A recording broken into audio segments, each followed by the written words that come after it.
নতুন নতুন রোমান্টিক ভালোবাসার গল্প পেতে ও শুনতে চাইলে আমাদের চ্যানেলটি সাবস্ক্রাইব করে বেল বাটনটি অন করে দিও। লাইক কমেন্ট করতে মোটেও ভুলবেন না কিন্তু। ধন্যবাদ সবাইকে।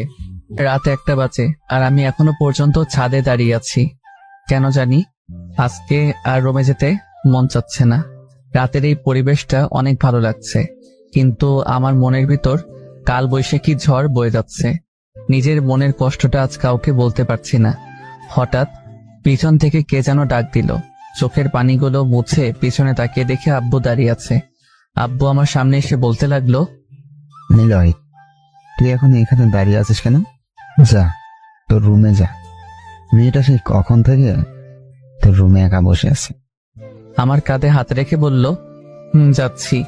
আমি যেই আসতে যাব আব্বু আবার বলল, দেখ বাবা, মেয়েটা অনেক ভালো, ও তোকে অনেক সুখে রাখবে। আমি কিছু বললাম না, কারণ কিছু বলার মতো ভাষা নেই। তাই একটা শুকনো হাসি দিয়ে ছাদ থেকে নেমে রুমে চলে আসলাম। দরজার সামনে দাঁড়িয়ে আছি আর ভাবছি আজকে কি থেকে কি হয়ে গেল। একটা দীর্ঘ নিঃশ্বাস ছেড়ে রুমের দরজা খুলে ভিতরে আসলাম। রুমের লাইট অফ করা ছিল, তাই লাইট অন করে যে খাটের দিকে তাকালাম, তেমনি আমার পা কাঁপাকাঁপি শুরু হয়ে গেল। কারণ যে মেয়ের সাথে আমার বিয়ে হয়েছে, সে মেয়েটা খাটে বসে এক পায়ের উপর আরেক পা রেখে ডান হাতে একটা রিভলভার নিয়ে বসে আছে, আর রিভলভারটা আমার দিকে মুখ করে ধরে আছে। আমার অবস্থা একেবারে খারাপ হয়ে গেছে। তবুও ভয়ে জিজ্ঞেস করলাম, আপনি এটা কই পাইছেন? এটা আমার। মানে? আর এই রিভলভারটা নিয়ে এসেছি তোমাকে মারার জন্য। আমি আপনাকে কি করেছি যে আপনি আমাকে মারবেন? তুমি এতক্ষণ কোথায় ছিলে? ছাদে ছিলাম। কার সাথে ছিলে? কারোর সাথে না, একা ছিলাম। আচ্ছা যাও, ফ্রেশ হয়ে আসো, ঘুমাবো। আপনি ঘুমিয়ে যান, আমার একটু কাজ আছে।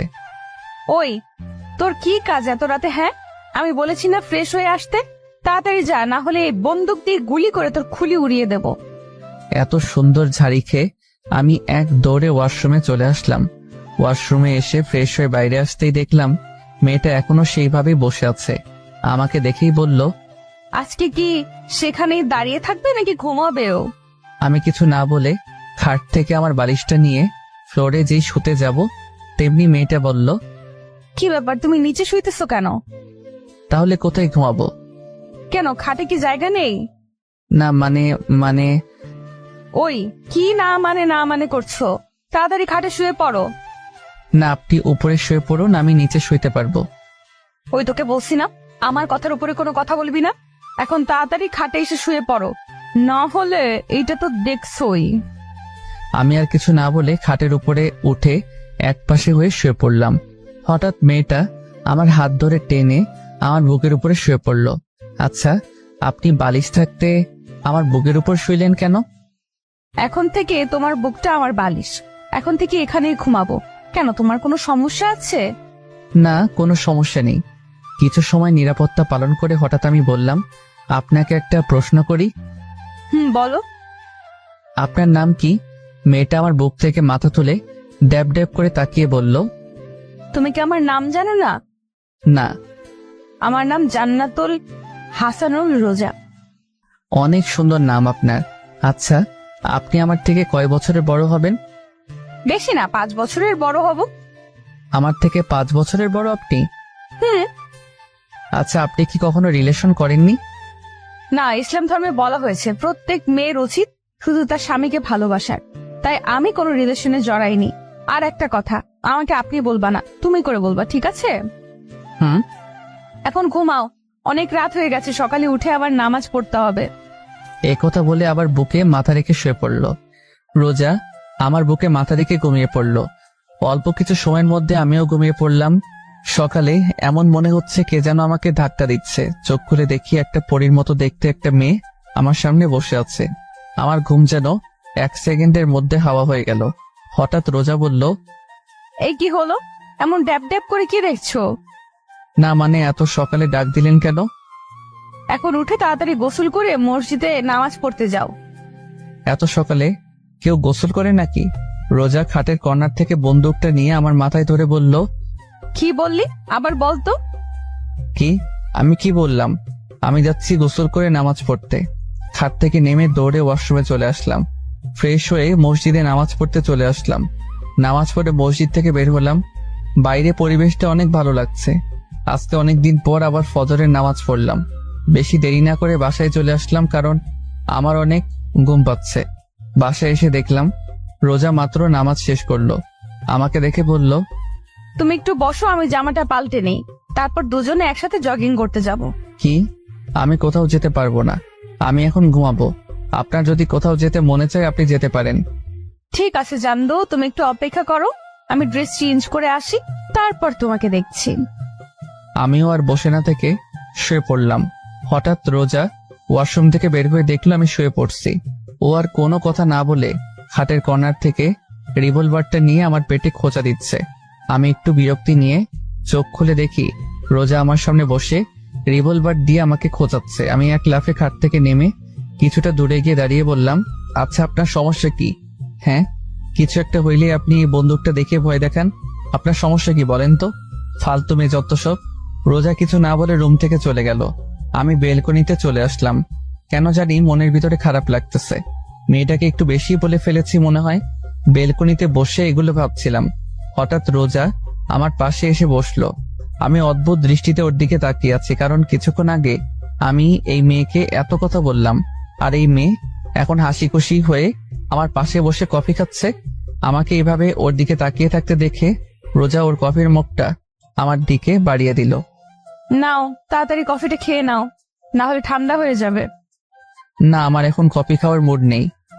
ওই তোরে খাইতে কইছি না, তুই আমার উপরে আবার কথা বলতেছিস কেন? না মানে, ওই কি মানে, কফি খাবি নাকি গুলি খাবি?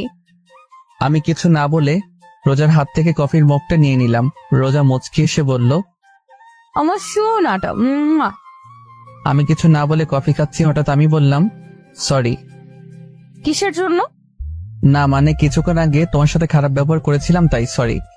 না, আমি কিছুই মনে করিনি। কি অদ্ভুত মেয়ে, এত জোরে ধমক দিলাম আর এই মেয়ে বলছে কিছুই না। রোজা আমার সাথে চেপে বসলো। আমি যে উঠতে যাব তেমনি রোজা আমাকে টান মেরে বসিয়ে বলল, ওই কোথায় যাচ্ছ?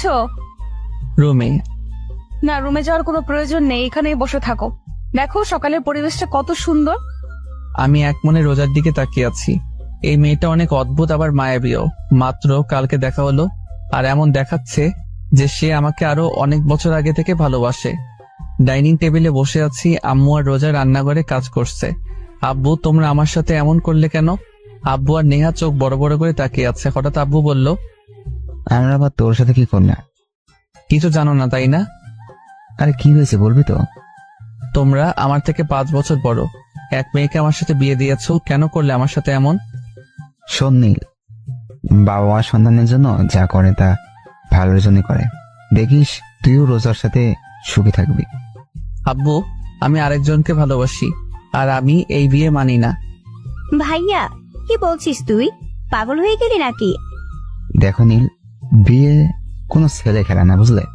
রোজ এখন থেকে তোমার বউ, এটা ভুলে যেও না। আমি এই বিয়ে মানি না, আর আমি বললাম তো আমি আরেকজনকে ভালোবাসি। তুমি যে মেয়েকে ভালোবাসো সেই মেয়ে একটা বাজে মেয়ে। রাস্তায় রাস্তায় ছেলেদের সাথে চলাফেরা করে, ও তোমাকে নিয়ে খেলছে। আর আমি কিছু বলতে যাব ঠিক সে সময় আম্মু আর রোজা রান্নাঘর থেকে নাস্তা তৈরি করে নিয়ে আসলো। রোজা এসে আমার পাশে বসলো।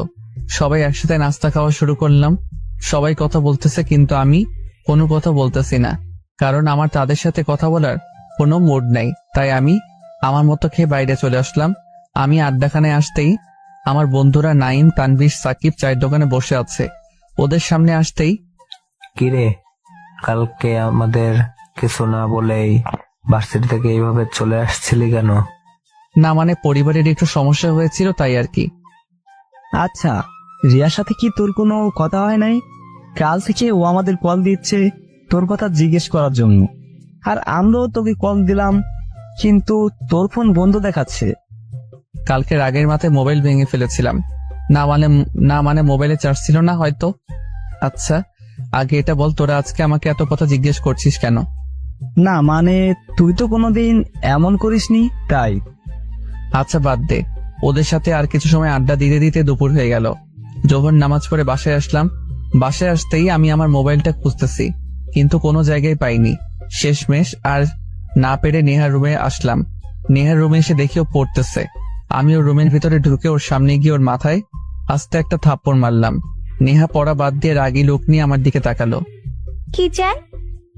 কালকে যে আমি আমার মোবাইলটা ভেঙেছিলাম, ওটা তো কালকে আমার রুমে ছিল, কিন্তু এখন পাচ্ছি না। বল না, তুই কি কিছু জানিস নাকি? বললে আমি কি পাবো? তোর কি লাগবো? বেশি কিছু না, বিকেলে ঘুরতে নিয়ে যেতে হবে। ঠিক আছে, এখন বল। ভাবির কাছে। আর তোর ভাবি এখন কোথায়? রান্না করে। আমি আর কিছু না বলে রান্নাঘরের সামনে চলে আসলাম। রান্নাঘরের সামনে এসে দেখি রোজা একটাই রান্না করছে। আমি রান্নাঘরে ঢুকে পড়লাম। কেমনে যেন রোজা রান্নাঘরে কারো উপস্থিতি টের পেয়ে তাড়াতাড়ি পিছনে করে তাকালো। রোজা আমাকে দেখে বলল, সকাল থেকে এই পর্যন্ত কোথায় ছিলে? বন্ধুদের সাথে। নামাজ পড়ছিলা? আমার একটা কথা ছিল। বলো। আমার মোবাইলটা কোথায়? বলবো, তার আগে আমার একটা শর্ত আছে। বলো কি? আমাকে এখন পেছন থেকে জড়িয়ে ধরো, তাহলে বলবো। কি পাগল হয়ে গিয়েছো নাকি? যত তাড়াতাড়ি ধরবে তত তাড়াতাড়ি মোবাইল পেয়ে যাবে। আমি পারবো না, অন্য কিছু বলো। তোমার ইচ্ছে, না ধরলে নাই, আমার কিচ্ছু যায় আসে না। কেউ এসে গেলে খারাপ হয়ে যাবে। ওই কে কি বললো? হ্যাঁ, তুই কি অন্য কোনো মেয়েকে জড়িয়ে ধরবি যে কেউ দেখলে খারাপ ভাববে? এখন চুপচাপ দাঁড়িয়ে না থেকে তুই তোর কাজ কর, না হলে চিৎকার করে সবাইকে বলবো তুই আমাকে নির্যাতন করছিস। রান্না করা বাদ দিয়ে পিছনে করে রাগী লোক নিয়ে বলল, শুরু হয়ে গেছে ছেড়ে দেওয়া। আই, কি বিড়বিড় করছিস? আবার পিছনে করে ওর কাজ করতে করতে বলল। আমি আর কিছু না বলে রোজার পিছনে গিয়ে ওর দুই কাঁধে হাত দিয়ে রেখেছি। রোজা আমার হাতের স্পর্শ পেয়ে কিছুটা কেঁপে উঠল। আমি কি বলছি? আমার কাঁধ ব্যথা করতেছে? না তো। তাহলে তুই আমার কাঁধে হাত রেখেছিস কেন? আমাকে জড়িয়ে ধর, না হলে। কি আর করা, শেষমেশ রোজাকে জড়িয়ে ধরতে হলো। কিন্তু ওকে জড়িয়ে ধরতে দুজনে কেঁপে উঠলাম। কেমন যেন এক অন্যরকম অনুভূতি। রোজা ওর কাজ না করে চুপচাপ দাঁড়িয়ে আছে, চোখ বন্ধ করে। আমার মোবাইলটা কোথায়? ও, ওটা ওটা তো ভেঙে গিয়েছিল, তাই আমি ফেলে দিয়েছি। কি, তুমি আমার মোবাইল ফেলে দিয়েছো? ওটার মধ্যে আমার সিম কার্ড ছিল, আর তুমি সেটা ফেলাই দিচ্ছ? আমি ওকে ছেড়ে দিয়ে বললাম, রোজা সত্যি করে বলো তো। হ্যাঁ, ফেলে দিয়েছি, কারণ ওটা একটা ভাঙা মোবাইল ছিল। তাই আর আমি কি জানতাম নাকি যে মোবাইলের ভেতরে সিম কার্ড ছিল? আমি কিছু না বলে রুমে চলে আসলাম। বিকেলে বেলকনিতে বসেছিলাম, এমন সময় নেহা আসলো। এসেই বলল, ওই ঘুরতে নিয়ে যাবি না? না গেলে হয় না? দেখ, তুই কিন্তু আমাকে কথা দিয়েছিস, এখন কথা মোতাবেক কাজ কর। আচ্ছা ঠিক আছে, তুই যা, আমি রেডি হয়ে আসছি। অল্প কিছু সময়ের মধ্যে রেডি হয়ে নিচে চলে আসলাম। নেহার জন্য অপেক্ষা করতে লাগলাম। হঠাৎ মাথায় একটা কথা আসলো। আজকে দুপুরের পর থেকে রোজা রুমে আসেনি, আর ওর সাথে দেখাও হয়নি। হঠাৎ নেহা আমার সামনে এসে বলল, চল ভাইয়া, আমরা রেডি। আমরা মানে? আমি আর ভাবি। কিন্তু তুই তো বলেছিলি তুই একা যাবি। ওই খবরদার, মিথ্যা কথা বলবি না। আমি বলেছি ঘুরতে নিয়ে যেতে হবে, কিন্তু এটা বলিনি যে আমাকে নিয়ে যেতে হবে। আচ্ছা ঠিক আছে, তোর ভাবি কই? নেহা চোখ দিয়ে ইশারা করে সাইডে দেখতে বলল। আমি সাইডে তাকাতেই অবাক, কারণ রোজা একটা নীল রঙের শাড়ি পরেছে, আর এই শাড়িতে ওকে অনেক সুন্দর লাগছে। ওর টানা টানা হরিণের মতো চোখে একটা দৃষ্টিতে তাকিয়ে থাকতে মন চাচ্ছে। রোজা আমাকে এইভাবে ওর দিকে তাকিয়ে থাকতে দেখে ও লজ্জায় লাল হয়ে গেল। আমার দুজনের অবস্থা দেখে নেহা বলল, ওই আজকে কি তোমরা যাইবা, নাকি এখানে একজন আরেকজনের দিকে তাকায় থাকবা? নেহার কথা শুনে আমাদের দুজনের ঘোর কাটলো। চলো। আমি গাড়ি ড্রাইভ করছি, আর পিছনে রোজা আর নেহা কথা বলেই যাচ্ছে। থামার কোনো নামই নেই। ওদের কথা শুনে মন চাচ্ছে গাড়ি থেকে লাফ দিই। হঠাৎ নেহা বলল, ভাইয়া, ওই দোকানদারটার সামনে গাড়ি থামা। কেন? ফুচকা খাবো তাই। এখন কথা কম বলে গাড়ি থামা। দোকানটার সামনে গাড়ি থামাতে রোজা আর নেহা গাড়ি থেকে হাওয়া বাইরে তাকিয়ে দেখি ওরা দোকানের দিকে হাঁটা দিচ্ছে। কি আর করার, ওদের পিছে পিছে যেতে হলো। রোজা আর নেহা এক পাশে বসলো, আর আমি আরেক পাশে। কিছু সময় পর নেহা আর রোজা এমন ভাবে ফুচকা খাওয়া শুরু করলো যে অনেক বছর পর ফুচকা দেখেছে। একটার পর একটা মুখের ভেতর ঢুকিয়ে চলেছে। হঠাৎ কোথা থেকে যেন একটা মেয়ে আমার পাশের সিটে বসে পড়লো। রোজা আর নেহা খাওয়ার মধ্যেই ব্যস্ত, আর আমি ড্যাব ড্যাব করে মেয়েটার দিকে তাকিয়ে আছি।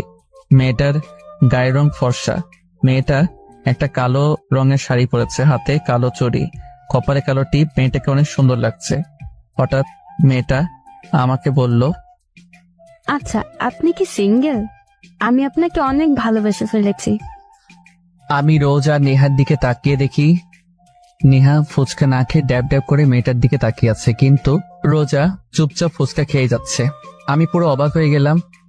স্ত্রীর সামনে নিজের স্বামীকে অন্য মেয়ে প্রপোজ করছে আর এই মেয়ে কোনো কিছু না করে ফুচকা খাচ্ছে। কি অদ্ভুত মেয়ে।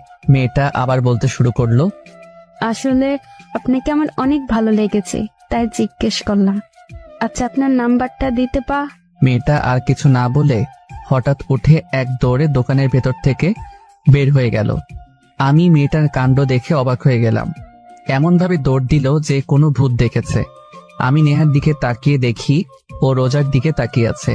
আমি রোজার দিকে তাকাতেই আমার গলা শুকিয়ে কাঠ হয়ে গেছে, কারণ রোজা সেই রিভলভারটা টেবিলের উপর রাখা আর ও চুপচাপ ফুচকা খাচ্ছে যেন কিছুই না। নেহা এমন ভাবে রোজার দিকে তাকিয়ে আছে যে ওর চোখ এখনই বের হয়ে আসবে। আমি কাপা কাপা কণ্ঠে বললাম, এটা এখানে কোথা থেকে আসলো? ভাবি তার ব্যাগ থেকে বের করলো। রোজা নেহার আর আমার অবস্থা দেখে হেসে উঠল। নেহার কানে কানে কি যেন বলল। হঠাৎ নেহা চিৎকার করে বলে উঠল, সিরিয়াসলি? ও জানে? না। বলেই ওরা দুজন আমাকে দেখে হেসে গড়াগড়ি খাচ্ছে। আমার অবস্থা খারাপ। তাড়াতাড়ি করে এক গ্লাস পানি খেলাম, বিল দিয়ে এসে গাড়িতে বসলাম। আমি গাড়ি ড্রাইভ করছি আর ওরা দুজন কি নিয়ে যেন হাসাহাসি খাচ্ছে। আচ্ছা, তুমি কি সবসময় তোমার সাথে এই রিভলভারটা নিয়ে চলাফেরা করো? ভয় করে না? যেমন? যদি কোনোদিন তোমার কাছে বন্দুক দেখে পুলিশ তোমাকে ধরে নিয়ে যায়? আমার কথা শুনে ওরা দুজন আবার হাসতে হাসতে গড়াগড়ি খাচ্ছে। আরো কিছু সময় ঘোরাঘুরি করে রাতে বাসায় আসলাম।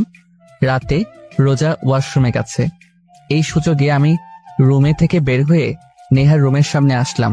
ওর রুমে এসে দেখি ও মোবাইল চালাচ্ছে। নেহা আমাকে ওর রুমে দেখে মোবাইল চালানোর বাদ দিয়ে বলল, ভাইয়া তুই কিছু বলবি? তোকে একটা কথা জিজ্ঞেস করার ছিল। বল। তোর ভাবি ওই সময় তোর কানে কানে কি বলছিল? সেটা তো বলা যাবে না। কেন? এটা ভাবি আর আমার সিক্রেট, তাই তোকে বলা যাবে না। আর অন্যের পার্সোনাল ব্যাপার জানতে তো লজ্জা করে না? নেহার কথা শুনে আমি আহত দৃষ্টিতে ওর দিকে তাকিয়ে আছি। আমার বোন মির্জাফর আর আমি জানতাম না। হঠাৎ পিছন থেকে রোজা বলে উঠল, একদম ঠিক কথা বলেছো নেহা। বলেই নেহার পাশে গিয়ে দাঁড়ালো। আমি রোজার দিকে রাগে দৃষ্টিতে তাকালাম। আর কিছু না বলে রুম থেকে বের হয়ে ছাদে গিয়ে দাঁড়ালাম। কিছু সময় পর রোজাও আমার পাশে এসে দাঁড়ালো। আমি রোজার দিকে তাকিয়ে আছি। ওকে অনেক মায়াবী লাগছে। মেয়েটাকে বোঝা প্রচুর মুশকিল। এমন মনে হয় মেয়েটার মনে অনেক রহস্য লুকানো। হঠাৎ রোজা বলল, রাতের এই পরিবেশটা অনেক ভালো লাগে, তাই না? রোজার দিকে তাকিয়ে বললাম, জানো, আমার একটা ফ্রেন্ড ছিল, ওর সাথে সবকিছু শেয়ার করতাম। প্রতিদিন রাতে ওর সাথে ছাদে বসে অনেক আড্ডা দিতাম। ওকে ছাড়া আমার একদিনও ভালো লাগতো না। কিন্তু এইটুকু বলে রোজা কাঁদতে কাঁদতে ফ্লোরে বসে পড়ল। ও এমন ভাবে কান্না করছে যে ও ওর জীবন থেকে বেশ মূল্যবান কিছু হারিয়ে ফেলেছে। ওর এইভাবে কান্না কেন যেন আমার আর সহ্য হচ্ছে না। বুকের ভিতর কেমন যেন লাগছে। আমি রোজার পাশে বসে ওর কাঁধে হাত রাখলাম। কি হয়েছিল সেই দিন? আর তুমি এমন ভাবে কান্না করছো কেন? রোজা কিছু না বলে আমাকে আষ্টে পৃষ্ঠে জড়িয়ে ধরলো আর আরো জোরে কান্না করতে লাগলো। কান্না করতে করতে হঠাৎ রোজা বলল, আমার একটা কথা রাখবে? বলো। কখনো আমাকে একা ছেড়ে চলে যাবে না তো? রোজার কথা শুনে আমি চুপ হয়ে গেলাম। ওর এই প্রশ্নের জবাব কি দিব সেই উত্তর আমার কাছে নেই। কি হলো, বলো না, তুমি কি কখনো আমাকে ছেড়ে চলে যাবে? আমি চোখের পানি কেন যেন আমার সহ্য হচ্ছে না। কেন যেন ওর প্রতি কোনো এক মায়া সৃষ্টি হচ্ছে। ওর কান্না মাখা মুখ দেখে আমি বলে উঠলাম, না, কোনো দিনও তোমাকে ছেড়ে যাব না, সবসময় তোমার পাশে থাকবো। রোজা কিছু না বলে আমার বুকে মাথা রেখে বসে থাকলো।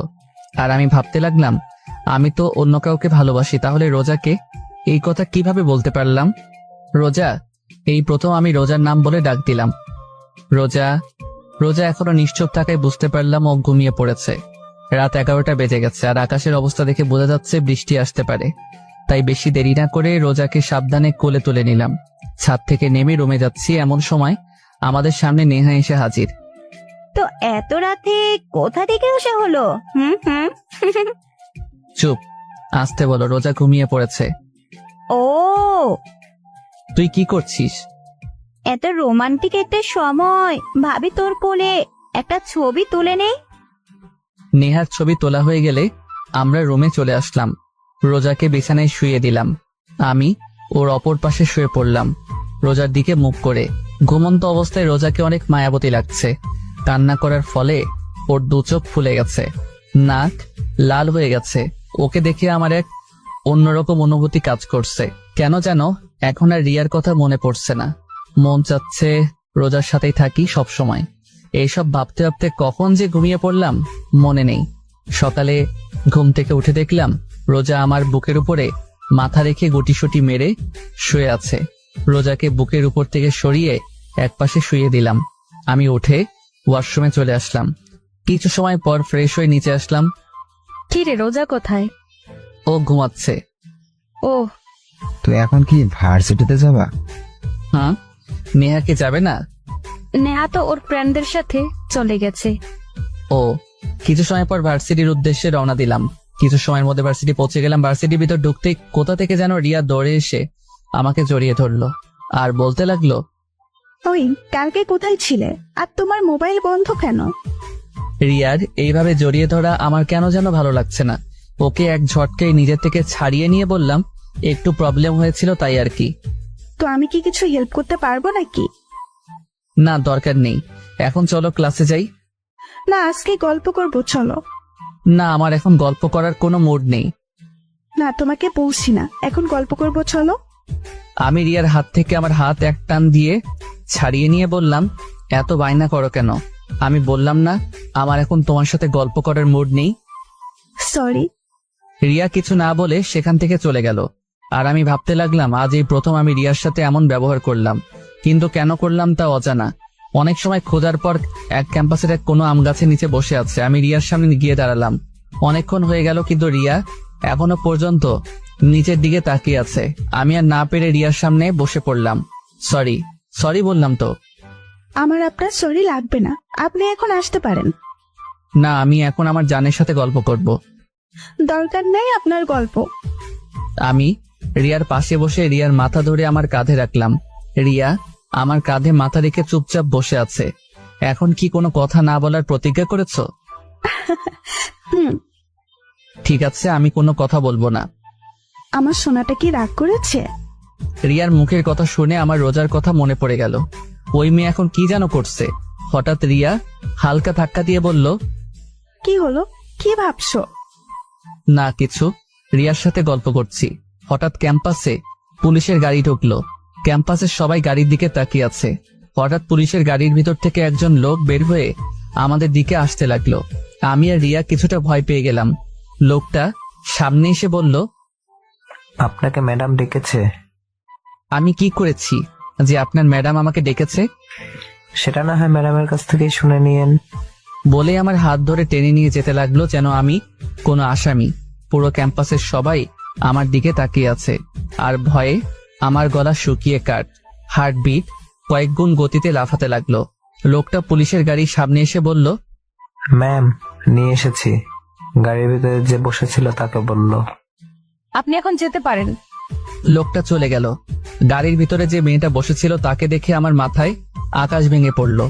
আমার গলা দিয়ে কোনো কথা বের হচ্ছে না। তারপরেও কাপা কাপা গলায় বললাম, তুমি? তো এখানে কি অন্য কেউ থাকার কথা ছিল নাকি? পুলিশ থাকার কথা। তুমি গাঁজা টাজা খাইছো নাকি? না, কেন? তাহলে তুমি কি আমার শরীরে পুলিশের ইউনিফর্ম পরা তা কি দেখো না? তাহলে তুমি কি আসলেই পুলিশ? কোন পোস্টে? ওসি। আচ্ছা, তুমি কি এখন গোয়েন্দাদের মতো শুধু প্রশ্নই করে যাবে নাকি গাড়িতে উঠে বসবে? দেখো, পুরো ক্যাম্পাসের সব লোক আমাদের দিকে তাকিয়ে আছে। রোজার কথা শুনে আশেপাশে তাকিয়ে দেখি সবাই আমাদের দিকে তাকিয়ে আছে। রিয়ার দিকে তাকিয়ে দেখি ও ওখানেই থ মেরে দাঁড়িয়ে আছে। আমি কোনো কথা না বলে গাড়িতে উঠে বসলাম। রোজা ড্রাইভ করছে আর আমি চুপচাপ ড্যাব ড্যাব করে রোজার দিকে তাকিয়ে আছি। রোজাকে এই ড্রেসে এক কথায় অসাধারণ লাগছে।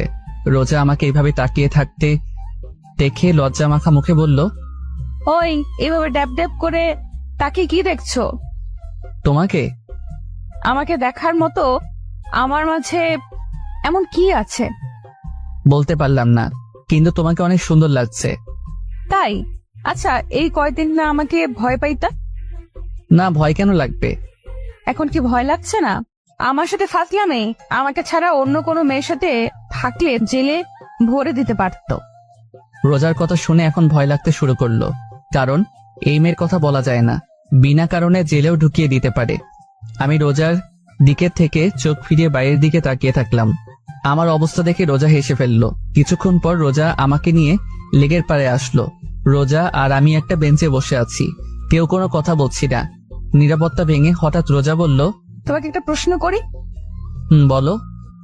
ক্যাম্পাসে তোমার সাথে যে মেয়েটা বসেছিল সে কি আমার সতীন? রোজা এমন প্রশ্ন করবে তা ভাবতে পারিনি। ওর এই প্রশ্নের জবাব কি দিব তা ভেবে পাচ্ছি না। আমাকে চুপ থাকতে দেখে রোজা বলল, এই শোনো, আমি কিন্তু অন্য কারোর সাথে আমার স্বামীর ভাগ বসাবো না। তুমি শুধু আমার। অন্য কোনো মেয়ের দিকে তাকালে তোমাকে বিনা টিকিটে উপরে পাঠিয়ে দেব। বুঝেছি। আচ্ছা, একটা প্রশ্ন করি। বলো। তুমি জানলে কিভাবে যে ওই মেয়ের সাথে আমার কিছু চলছে? আমাদের বিয়ের আগে আব্বু বলেছিল তুমি একটা মেয়েকে ভালোবাসো, আর সেই মেয়ে নাকি তোমার সাথে খেলা করেছে। আর আজকে তুমি আর ওই মেয়ে ক্যাম্পাসে একবার কর্নারে বসেছিলে, তাই আমার আর বুঝতে বাকি রইল না এটাই সেই মেয়ে। রোজা এক নিঃশ্বাসে বলল, তো তোমার কি আমার উপর কোনো রাগ বা কষ্ট নেই? রাগ বা কষ্ট থাকবে কেন? এই যে তোমার স্বামী যে অন্য মেয়ের সাথে বসেছিল, রোজার মনের কথা জানার জন্য বললাম। আমি কি মানুষ নাকি যে আমার কষ্ট থাকবে? এখন চলো, এখানে ভালো লাগছে না। বলেই রোজা সেখান থেকে উঠে গাড়িতে গিয়ে বসলো। রোজার আচরণ দেখে বুঝলাম ও অনেক কষ্ট পেয়েছে। কেন যেন এই মেয়েকে বুঝতে পারছি না, পুরো অদ্ভুত একটা মেয়ে। আমি গিয়ে রোজার পাশে বসলাম। রোজা কিছু না বলে চুপচাপ ড্রাইভ করতে লাগলো। আমার নিজের ভিতর কেমন যেন একটা গিল্টি ফিল হতে লাগলো। রোজাকে কি বলবো তা খুঁজে পাচ্ছি না।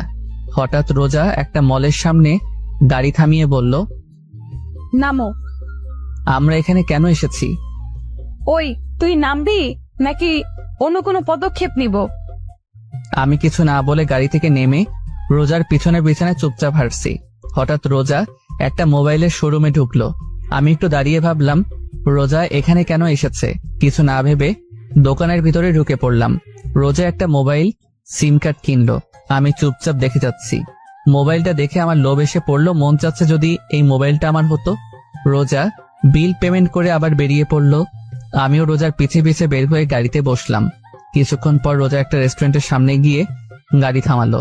আমার দিকে তাকাতেই আমি গাড়ি থেকে নেমে পড়লাম। রোজা আর আমি রেস্টুরেন্টে থেকে লাঞ্চ করলাম, কিন্তু রোজা আমার সাথে কোনো প্রকার কথাও বলেনি। আর একটা লজ্জাজনক কথা, সব পেমেন্ট রোজাই করেছে, কারণ আমি বেকার। কিছু সময় পর দুজনেই বাসায় চলে আসলাম। বাসায় আসতেই আম্মু রোজাকে ডাকলো। রোজা কিছু না বলে রুমে চলে গেল। আম্মু আমাকে দেখে আমার সামনে এসে বলল, কি রে, রোজার আবার কি হলো? কই কিছু না তো। দেখ নীল, আমার সাথে মিথ্যা কথা বলবি না, বল কি হয়েছে? ও আমার সাথে একটু রাগ করেছে, এটুকুই। আর কি নিয়ে রাগ করেছে? তেমন কিছু না, আমি এখন রুমে গেলাম বলে ওখান থেকে চলে আসলাম। রুমের সামনে এসে দেখি রোজা মার্কেট থেকে যেই মোবাইলটা কিনেছিল সেটা চালাচ্ছে। আমাকে দেখেও না দেখার ভান করে এক মনে মোবাইল চালাতে লাগলো। আমিও কিছু না বলে ওয়াশরুমে চলে গেলাম। ওয়াশরুমে এসে ভাবতে লাগলাম যে ওর রাগ ভাঙানো যায় কিভাবে, কিন্তু কোনো আইডিয়া পেলাম না। ওয়াশরুম থেকে বের হয়ে দেখলাম রোজা আগের মতোই খাটে বসে মোবাইল গোতাচ্ছে। আমি চুপচাপ রোজার পাশে গিয়ে বসে থাকলাম, কিন্তু এই মাইয়ার সেই জায়গায় কোনো খেয়ালই নাই। আমি ড্যাব ড্যাব করে ওর দিকে তাকিয়ে আছি আর ও এক মনে মোবাইলের দিকে। আমি এইবার মাথা নিচু করে বসে রইলাম। হঠাৎ রোজা আমার দিকে ঘুরে বসে একটা মোবাইল বাড়িয়ে দিল। আমি ড্যাব ড্যাব করে ওর দিকে তাকিয়ে আছি। আমাকে এভাবে তাকিয়ে থাকতে দেখেও বলল, এইভাবে তাকানোর কিছুই নেই, তোমার মোবাইল নেই সেই জন্য এটা তোমাকে দিলাম। রোজার দিকে তাকিয়ে মনে মনে বললাম, কিপটুস কিপটা, ও আমাকে ওর পুরনো মোবাইলটা ধরিয়ে দিল। আর আমি ভেবেছিলাম ও আমাকে এই নতুন মোবাইলটা দিবে। আমি মুখ কালো করে রোজার দিকে তাকিয়ে আছি, আর রোজা এই ইমোজির মতো আমার দিকে তাকিয়ে আছে। আমি রোজার হাত থেকে মোবাইলটা নিয়ে নিলাম। হঠাৎ রোজা আমাকে বলল, একটু সামনে এসো, তোমাকে একটা কথা বলার ছিল। আমি রোজার দিকে একটু আগাতেই রোজা বলল, জানো, এই মোবাইলটা আমার অনেক দিন ধরে কেনার শখ ছিল, তাই এটা আমি রেখে দিলাম। আর আমার এই মোবাইলটা যখন পুরাতন হয়ে গেছে, তাই এটা তুমি রেখে দাও। রোজার কথা শুনে আমি হেসে উঠলাম। রোজা আমার দিকে অদ্ভুত দৃষ্টিতে তাকিয়ে আছে। হাসছো কেন? তুমি তোমার মোবাইলটা দিয়ে অনেক বড় উপকার করলা। মানে? তুমি তো আমাকে তোমার মোবাইল দিয়ে দিলে, তাই এখন আর মোবাইল কেনার কোনো প্রয়োজন নেই। আর আব্বু তো জানে যে আমার মোবাইল নেই, আর আব্বুর থেকে মোবাইল কেনার জন্য ফাও টাকা পাবো, বুঝেছো? কিন্তু এই মাইয়া কি পাগল হয়ে গেল নাকি? রোজা হাসতে হাসতে বিছানায় গড়াগড়ি খাচ্ছে, কিন্তু আমি কিছুই বুঝতে পারছি না এখানে হাসার কি আছে। হাসছো কেন? দাঁড়াও, আগে হেসে নেই, তারপর বলছি। আমি কি কোনো যোগ করেছি? কি? রোজা একটু হাসি থামিয়ে বলল, তোমার মতে আমি কি আমার টাকা দিয়ে এই মোবাইলটা কিনেছি? হুম। এই মোবাইল কেনার টাকা আব্বু আমাকে দিয়েছে, আর বলেছিল তোমাকে একটা ভালো মোবাইল কিনে দিতে। এখন হয়তো বুঝেছো। বলেই আবার হাসতে লাগলো। তোমার আব্বু টাকা দিয়েছিল আমাকে মোবাইল কিনে দিতে? তোমার আব্বু দিয়েছে। আমি বুকে হাত দিয়ে বিছানায় চিত হয়ে শুয়ে পড়লাম আর বলতে লাগলাম, আমার টাকা আমার মোবাইল অনেক বড় একটা শখ খেয়েছি। আমার অবস্থা দেখে রোজা আমার সামনে এসে বলল, কি হয়েছে তোমার? এমন করছো কেন? আমার টাকা আমার মোবাইল। আচ্ছা, টাকার বদলে অন্য কিছু দিলে হবে নাকি? ওই মোবাইলটা আমাকে দিলে খুশি হতাম। না, তা হবে না। অন্য কিছু লাগলে বলো। না, আমার অন্য আর কিছু লাগবে না। বলে যে উঠতে যাব, রোজা আমার বাম হাত ধরে টান মেরে আবার শুয়ে দিয়ে আমার বুকের উপর উঠে বসলো আর বলতে লাগলো, ওই কই যাচ্ছ? ও ওয়াশরুমে যাচ্ছিলাম। কিছু সময় আগে না ওয়াশরুমে গিয়েছিলে? আবার যেতে মন চাচ্ছিল। কেন, ওয়াশরুমে কি ওই ডাইনি বুড়ি রিয়া আছে নাকি? কি বললি? আবার বলতো। না মানে কি না মানে বলছিস? ভালো মতো বল। আমি যেই কিছু বলতে যাব তার আগেই রোজা ওর মুখ আমার মুখের সামনে নিয়ে আসলো। রোজার নিঃশ্বাস আমার মুখে পড়ছে আর আমার নিঃশ্বাস রোজার মুখে। রোজা কিছুটা কেঁপে উঠলো। ও এক দৃষ্টিতে আমার চোখের দিকে তাকিয়ে আছে। আমি চোখ সরিয়ে নিলাম। যেই রোজাকে সরাতে যাব তার আগেই রোজা আমার ঠোঁটের ঐতে নিয়ে নিল। প্রায় 6 মিনিট পাগলের মতো কিস করার পর হঠাৎ আমার নিঃশ্বাস বন্ধ হয়ে যাচ্ছে, তাই রোজাকে ধাক্কা দিয়ে সরিয়ে ফেললাম। দুজনেই হাঁপাতে লাগলাম। রোজা বলল, ওই তুমি আমাকে সরালে কেন? এমন পাগলের মতো কেউ কাউকে কিস করে? আর একটু হলেই তো মরে গিয়েছিলাম। আমার স্বামীকে আমি মেরে ফেলবো, কিস করবো, তাতে তোমার কি? আচ্ছা, তোমার কি লজ্জা করে না? কেন লজ্জা করবে? তোমার থেকে বয়সে একটা ছোট ছেলেকে কিস করতে? আর এই বয়সে কম ছেলেটা আমার স্বামী, তাই আমার যা মন চাইবে আমি তাই করব। বলেই রোজা চলে গেল আর আমি ছাদে চলে আসলাম। ছাদে এক কর্নারে দাঁড়িয়ে ভাবতে লাগলাম, এখন মনে হচ্ছে রোজার জন্য আমার মনে ভালোবাসা জন্ম নিয়েছে। ওর এই পাগলামোগুলো কেন যেন ভালো লাগছে। তাহলে কি আমি রোজাকে ভালোবেসে ফেলেছি? কিন্তু আমি তো রিয়াকে ভালোবাসি। রাতে সবার সাথে খাওয়া দাওয়া করে রুমে এসে খাটে বসে রোজার দেওয়া মোবাইলটা হাতে নিয়ে দেখতে লাগলাম আর ভাবছি মোবাইলটা চালু করব নাকি। বেশি কিছু না ভেবে মোবাইলটা অন করলাম।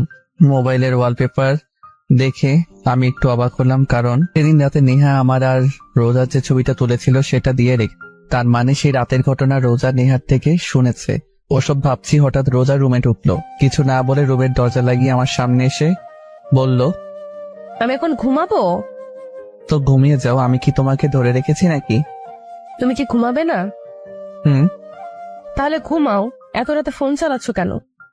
তুমি ঘুমিয়ে পড়ো, আমি একটু পর ঘুমাবো। বুঝেছি, ভালোভাবে বললে হবে না। বলেই রোজা খাটের উপরে উঠে আমার হাত থেকে মোবাইলটা নিয়ে নিল। আমি শুধু নির্বাক দর্শক হিসেবে তাকিয়ে আছি। মোবাইলটা সাইডে রেখে আমার হাত টান মেরে শুয়ে দিয়ে ও আমার বুকের উপর শুয়ে পড়ল। আমি এখনো নির্বাক দর্শক হিসেবে তাকিয়ে আছি। এটা কি হলো? কোথায় আবার কি হলো?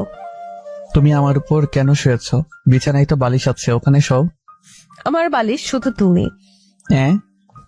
নয়, হ্যাঁ। এখন কথা কম বলে শুয়ে পড়ো, অনেক রাত হয়েছে। আমি আর কিছু বললাম না, কারণ এই মেয়ের সাথে কথায় পেরে ওঠা অসম্ভব। কিছুক্ষণের মধ্যে আমরা ঘুমিয়ে পড়লাম। সকালে ঘুম থেকে উঠে দেখলাম রোজা প্রতিদিনের মতো আমার বুকের উপর মাথা রেখে শুয়ে আছে। আজকে কেন জানি ওর এইভাবে শুয়ে থাকা আমার ভালো লাগছে। আমার ডান হাতটা দিয়ে ওর মুখের উপর আসা চুলগুলো ওর কানের পিছনে গুঁজে দিলাম। ও কিছুটা নেড়ে উঠল। কিছুক্ষণ এক দৃষ্টিতেই ওর দিকে তাকিয়ে থাকলাম। ওকে অনেক রূপবতী দেখাচ্ছে। রোজাকে সাবধানে বুকের উপর থেকে উঠিয়ে সাইডে শুয়ে দিলাম। আমি উঠে ফ্রেশ হয়ে নাস্তা করে ভার্সিটির উদ্দেশ্যে বেরিয়ে পড়লাম। রিয়াকে কি বলবো তা ভাবতে ভাবতে ভার্সিটির সামনে চলে আসলাম। ভার্সিটির সামনে আসতে দেখলাম রিয়া গেটের সামনে দাঁড়িয়ে আছে।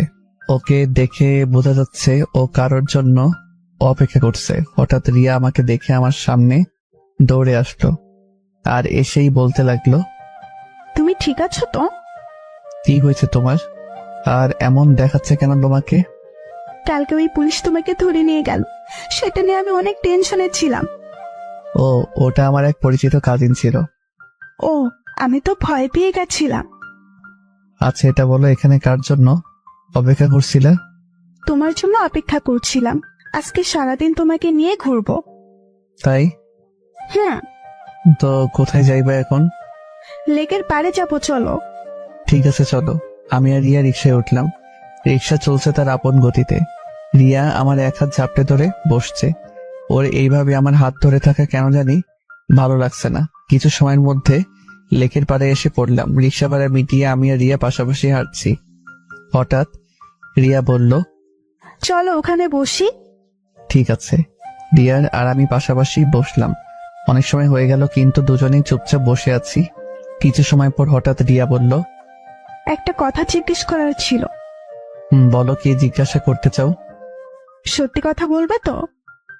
বলো, কি এমন কথা? তুমি কি আমার থেকে কিছু লুকাচ্ছ? আমি রিয়ার কথার উত্তর কি দিব সেটা ভাবছি। ওকে কি সত্যিটা বলে দিব নাকি? আমাকে চুপ থাকতে দেখে রিয়া বলল, কি হলো, কি ভাবছো? না কিছু না। তুমি কি বলছিলে? আমি বলছিলাম যে তুমি কি আমার থেকে কিছু লুকাচ্ছ? না মানে আমি আবার তোমার থেকে কি লুকাবো? না মানে তুমি কিছুটা বদলে গেছো, আগের মতো আর নেই। আমি আগের মতোই আছি। আচ্ছা বাদ দাও এই টফি। দুজনে আবার চুপ হয়ে গেলাম, কেউ কোনো কথা বলছি না। আবার কিছু সময় পার হয়ে গেল। হঠাৎ আমার মোবাইলে কল আসলো। মোবাইলের স্ক্রিনে তাকিয়ে দেখি আননোন নাম্বার থেকে কল আসছে। আমি তো এই সিম কার্ডের নাম্বারে কাউকে দেইনি, তাহলে কে কল দিল? এসব ভাবতে ভাবতে কলটা কেটে গেল। এটা দেখে রিয়া বলল, কি ব্যাপার, কলটা ধরলে না কেন? আমি কিছু বলতে যাব তার আগে আবার কল আসলো সেই একই নাম্বার থেকে। রিয়ার থেকে কিছুটা দূরে গিয়ে কলটা রিসিভ করলাম। রিসিভ করতেই, ওই কই তুমি? কে আপনি আর কাকে কল দিয়েছেন? ওই আমি রোজা। রোজা? আমি এখন কই তুমি?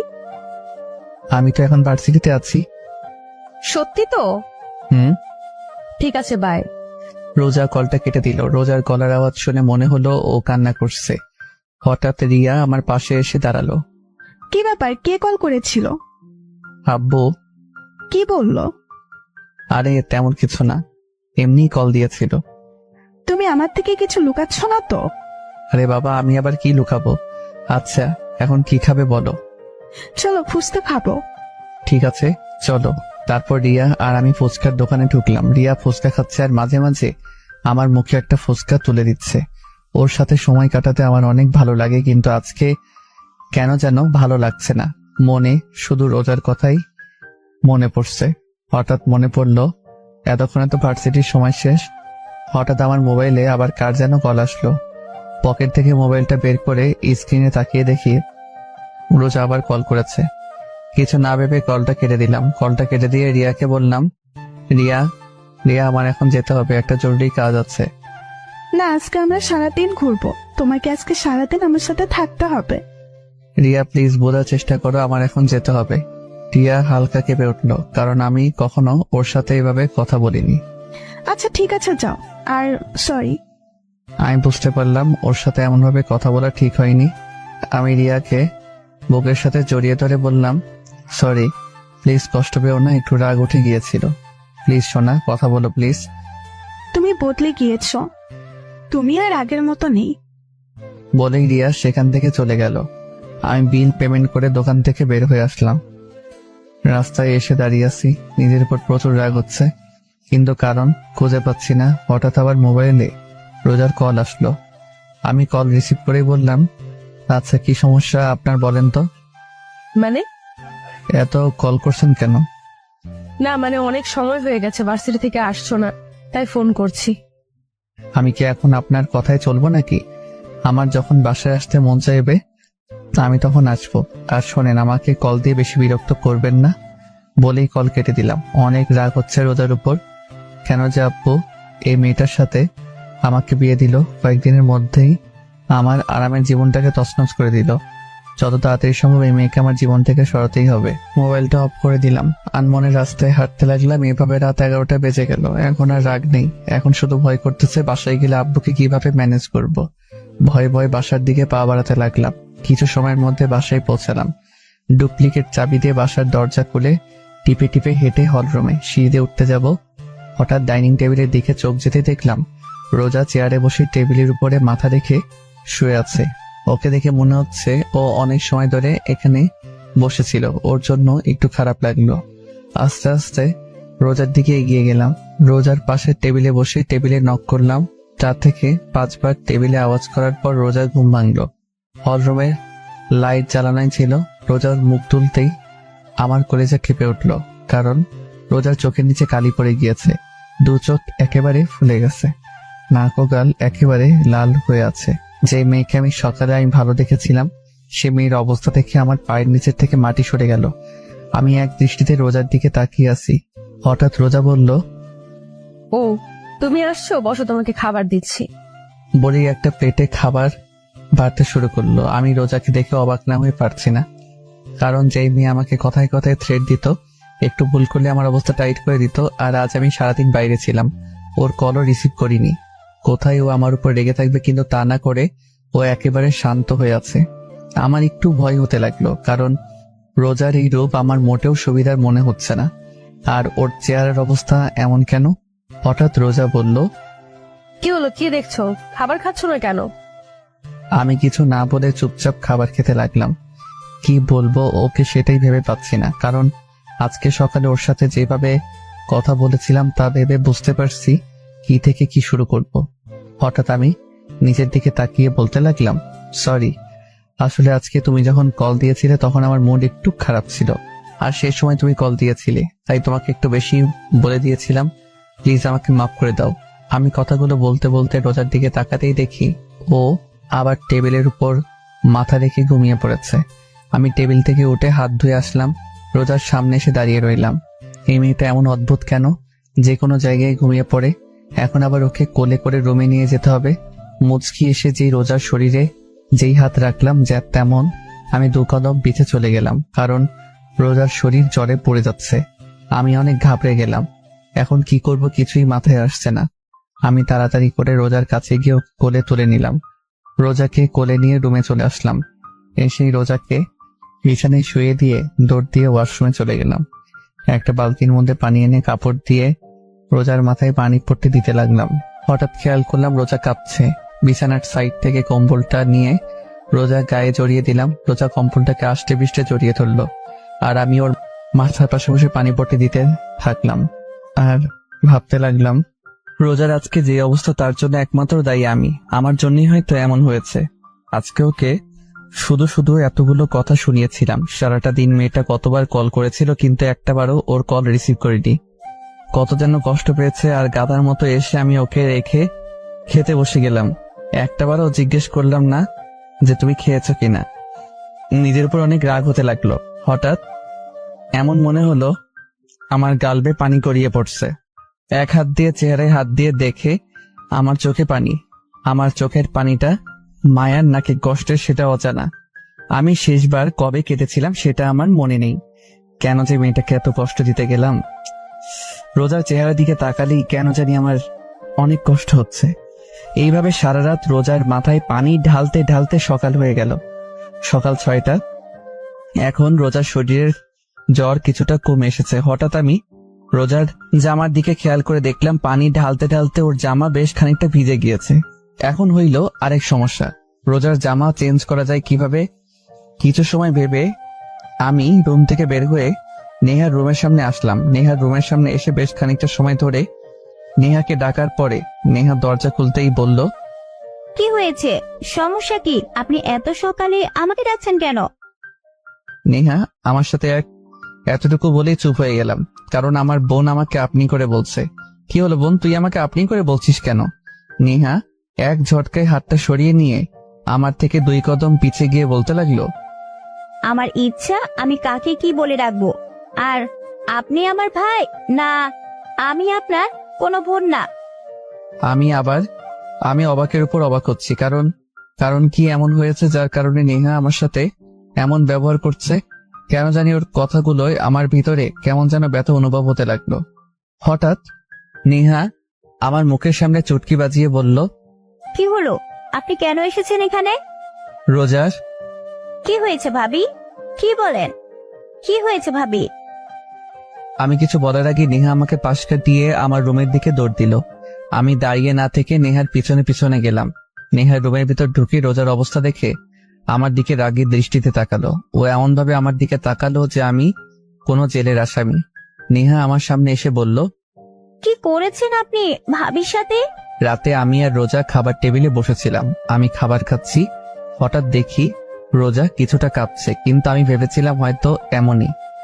তারপর হাত ধুয়ে এসে যখন ওর ঢাক দিলাম কিন্তু উঠল না। ওর শরীরের হাত দিয়ে দেখি ওর শরীরে প্রচুর জ্বর এসেছে। তারপর ওকে রুমে নিয়ে এসে পানি পট্টি দিতে দিতে ওর জামা ভিজে গিয়েছে, তাই তোকে ডাক দিয়েছি। আচ্ছা, ভাবি কি আপনাকে কিছু বলেনি? না একবারও কি রুমের অবস্থা দেখেছেন? না, রুমে আবার কি হবে? এটুকু বলেই পুরো রুমের দিকে তাকাতেই দেখলাম আমার রুমটা এমন দেখাচ্ছে যে রুমের ভিতরে কোনো বড়সড় টর্নেডো এসেছিল। রুমের প্রত্যেকটা জিনিস ভেঙে ফেলেছে, এমনকি খাটের উপর দেয়ালে আমার বড় একটা ছবি ঝোলানো ছিল সেটাও ভেঙে ফেলেছে। আমি নেহার দিকে তাকাতেই নেহা বলল, এগুলো সব আপনার জন্য হয়েছে। আমি যেই কিছু বলতে যাব তার আগে নেহা আমাকে ধাক্কা দিয়ে রুম থেকে বের করে দিল। আমি রুমের বাইরে দাঁড়িয়ে ভাবতে লাগলাম রোজা কেন ভেঙেছে সবকিছু। ওর কল্লা ধরায় কি ও রেগে গিয়ে এগুলো করেছে নাকি অন্য কোনো কারণে? এইভাবে কিছু সময় যাওয়ার পর নেহা রুমের দরজা খুলল। আমি রুমের বাইরে দাঁড়িয়েছিলাম। নেহা আমার সামনে এসে বলল, ভাইয়া, কালকে যদি তুই ভাবির সাথে মিথ্যা কথা না বলতি তাহলে আজকে এমনটা হতো না। কালকে দুপুর থেকে ভাবি কিছু না খেয়ে বসেছিল তোর জন্য। আর তুই তুই বদলে গিয়েছিস ভাইয়া। বলেই নেহা চলে গেল। আমি চুপচাপ দাঁড়িয়ে থাকলাম, আর মাথায় শুধু একটা কথাই আসছে, তাহলে কি রোজা জানতো যে আমি ভার্সিটিতে না গিয়ে রিয়ার সাথে ঘুরতে গিয়েছিলাম, আর কাল থেকেও কিছু না খেয়ে বসেছিল, আর আমি নিজের প্রতি নিজের খুব রাগ হতে লাগলো। কিন্তু এত কিছু হয়ে যাওয়ার পরেও রোজা আমার সাথে রাগে কেন কথা বললো না কেন? আমি রুমের ভিতর আসতে দেখলাম রোজা ঘুমিয়ে আছে। ওর চেহারা একেবারে শুকিয়ে গিয়েছে, চোখের নিচে কালি জমে গিয়েছে। আমি গিয়ে রোজার পাশে বসলাম, আর এক দৃষ্টিতে ওর চেহারার দিকে তাকিয়ে রইলাম। সকাল 8টার দিকে রোজার ঘুম ভাঙলো। ও চেয়ে দেখে আমি ওর দিকে এক দৃষ্টিতে তাকিয়ে আছি। রোজাও কিছু না বলে চুপচাপ আমার চোখের দিকে তাকিয়ে আছে। হঠাৎ রোজা বলল, কি হয়েছে? আপনি কাঁদছেন কেন? কেন যেন রোজার এই আপনি বলাই মনের মধ্যে কোনো কষ্ট লাগলো না। এমন মনে হচ্ছে আমি আপনি করে বলারই প্রাপ্য। আমি কিছু না ভেবে রোজাকে দুহাত দিয়ে আমার বুকের সাথে চেপে ধরলাম। আমি আজ প্রথমবার রোজাকে নিজের ইচ্ছায় বুকের সাথে জড়িয়ে ধরলাম। রোজা একেবারে চুপ হয়ে আছে, কিছুই বলছে না, এমনিও কোনো নড়াচড়াও করছে না। ওর এইভাবে চুপ করে থাকা আমি মেনে নিতে পারছি না। প্লিজ আমাকে মাফ করে দাও। আমি কালকে তোমার সাথে মিথ্যা কথা বলতে চাইনি, ভয়ে ছিলাম যদি তোমাকে সত্যি কথা বললে যদি তুমি রাগ করতে, তাই। কিন্তু এখন মনে হচ্ছে তোমাকে সত্যি কথা বলে দেওয়াটাই উচিত ছিল। প্লিজ আমাকে মাফ করে দাও কালকে তোমার সাথে বাজে ব্যবহার করার জন্য। তোমাকে একটা কথা বলবো, তার সত্যি সত্যি উত্তর দিবে। বলো, কি জানতে চাও তুমি? তুমি কি রিয়াকে সত্যি ভালোবাসো? আমার জন্য কি তোমার মনে কোনো ভালোবাসা নেই? আমি কি আমার জন্য তোমার মনে একটুও ভালোবাসা জন্মাতে পারিনি? রোজার প্রশ্নের উত্তর আমার অজানা। আমি জানি না আমি রোজাকে ভালোবাসি নাকি ভালোবাসি না, কিন্তু ওকে ছাড়া কথা না বললে আমার মনে কেন যেন শান্তি লাগে না। কেন যেন ওর পাগলামোগুলো আমার ভালো লাগতে শুরু করেছে। তাহলে কি আমি ওকে ভালোবেসে ফেলেছি? কিন্তু আমি তো ভালোবাসি রিয়াকে। আমাকে চুপ থাকতে দেখে রোজা বলল, কি হলো বলো, তুমি কি আমাকে একটুও ভালোবাসো না?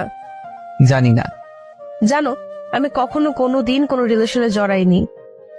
আমার শুধু একটাই চাওয়া ছিল, আর তা হলো বিয়ের পর নিজের স্বামীকে ভালোবাসবো, স্বামীর সাথে ছুটিয়ে প্রেম করব। জানো, যখন কলেজে পড়তাম তখন আমার বান্ধবীরা প্রত্যেক দিন ওদের বয়ফ্রেন্ডদের সাথে ঘুরতে যেত। ওরা আমাকে প্রতিদিন বলতো যে আমি যাতে কোনো ছেলের সাথে রিলেশন করি, কিন্তু আমি করতাম না, কারণ ছোট থাকতে আম্মু শিখিয়েছিল ইসলাম ধর্মে রিলেশন করাটা হারাম। তাই আমি ওদের বলতাম আমিও একদিন ঘুরবো আমার স্বামীর সাথে। জানো, আমি চাইলে আমার থেকে বড় আর নইলে আমার সমবয়সী কাউকে বিয়ে করতে পারতাম, কিন্তু আমি আমার থেকে বয়সে ছোট ছেলেকে বিয়ে করার কারণ হচ্ছে তুমি যেন সবসময় আমার কথা শোনো।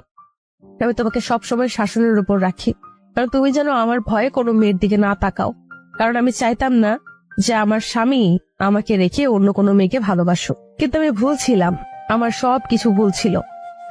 আমি চুপচাপ চেয়ে আছি রোজার দিকে, কোনো ভাষাই খুঁজে পাচ্ছি না কি বলবো। ওর তো এখানে কোনো দোষ নেই, সব দোষ তো শুধু আমি করেছি। আমার জন্য শুধু শুধু ও কষ্ট পাচ্ছে। চিন্তা করো না, খুব তাড়াতাড়ি তোমাকে আজাদ করে দিব, তারপর তুমি আর রিয়া আরামে থাকতে পারবে। আমার জন্য তোমাদের কারোরই আর কোনো সমস্যা হবে না। আমি চুপচাপ মাথা নিচু করে খাট থেকে নেমে রুমে থেকে বেরোতে যাব, হঠাৎ রোজা পেছন থেকে বলে উঠলো, শোনো। আমি পিছনে ফিরে নিচে তাকিয়ে আছি। Sorry and thanks. কেন? সেটা না হয় রহস্যই থাক। আমি রুম থেকে বের হয়ে আসলাম, কেন জানি মাথাটা প্রচন্ড ব্যথা করছে, এমন মনে হচ্ছে এখনই মাথাটা ফেটে যাবে। রোজার বলা কথাগুলো বারবার কানে বেরিয়ে চলেছে। হঠাৎ দেখলাম নেহা খাবার নিয়ে এখানে আসছে। আমার সামনে এসে খাবার প্লেটটা এগিয়ে দিল আর বলল, ভাই এটা ধর। কেন? ধরবা নাকি? আমি খাবারের প্লেটটা নেহার হাত থেকে নিতেই ও আমাকে জড়িয়ে ধরে কান্না করে দিল। আমি একটু অবাক হলাম, কারণ কিছু সময় আগে ও আমার সাথে কথা বললো যেন আমি অপরিচিত কেউ, এখন আবার জড়িয়ে ধরে কান্না করছে। বুঝলাম না, সব মাথার উপর দিয়ে বাউন্সার যাইতেছে। তোর আবার কি হলো? এমন মরা কান্না করছিস কেন আর আমাকে জড়িয়ে ধরেছিস কেন? ছাড়। সরি। কেন? তোর সাথে বাজে ব্যবহার করার জন্য।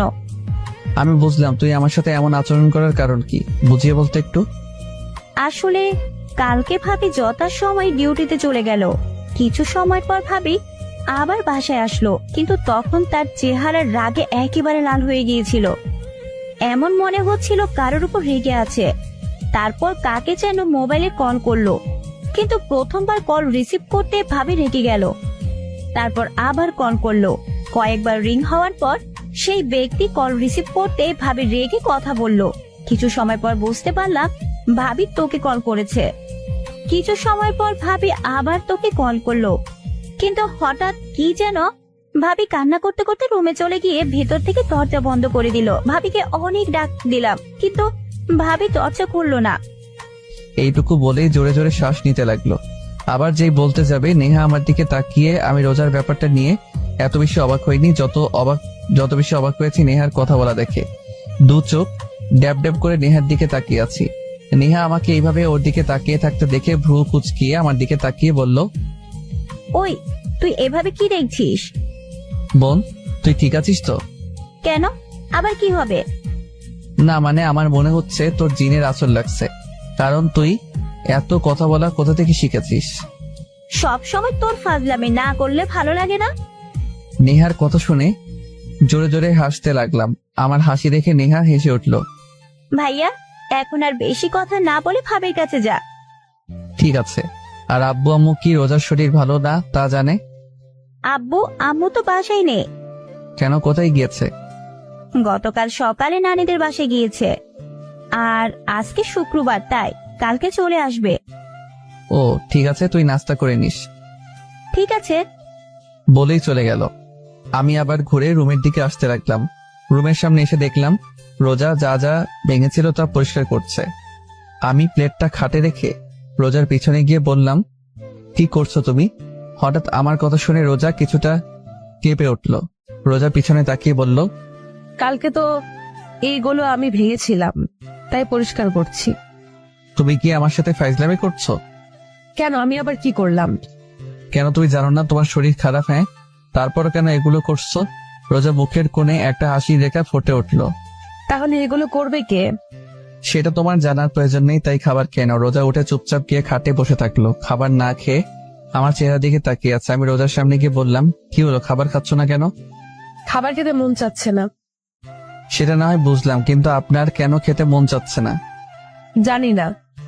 আমি খাবারের প্লেট হাতে নিয়ে বললাম, ফাইজলামি বাদ দেন, আর এখন চুপচাপ খাবার খাবেন। আমি আর কোনো কথা শুনতে চাই না। আমি রোজাকে খাইয়ে দিচ্ছি আর রোজা চুপচাপ খেয়ে যাচ্ছে। ওর চেহারা দেখে বোঝা যাচ্ছে ও এটাই চাইছিল যে আমি ওকে নিজের হাতে খাইয়ে দেই। ভাইবেন না যে আমি আপনাকে ভালোবাসি তাই খাইয়ে দিচ্ছি। আমি চাই না আমার জন্য কেউ না খেয়ে থাকুক, তাই আপনাকে খাইয়ে দিচ্ছি। রোজা কিছুই বলল না, চুপচাপ খেয়ে যাচ্ছে। রোজাকে খাইয়ে জ্বরের ওষুধ খাইয়ে দিয়ে বিছানায় শুয়ে দিলাম। ও শুধু চুপচাপ দেখে যাচ্ছে। পুরো রুম গোছানো শেষ হলো 12:30টায়। গোসল করে নামাজের জন্য রেডি হয়ে বেরিয়ে পড়লাম। কিছু সময় পর নামাজ পড়ে মসজিদ থেকে বের হয়ে আসলাম। এখন হলো আরেক সমস্যা, মাথা ব্যথা প্রচন্ড বেড়ে গেছে।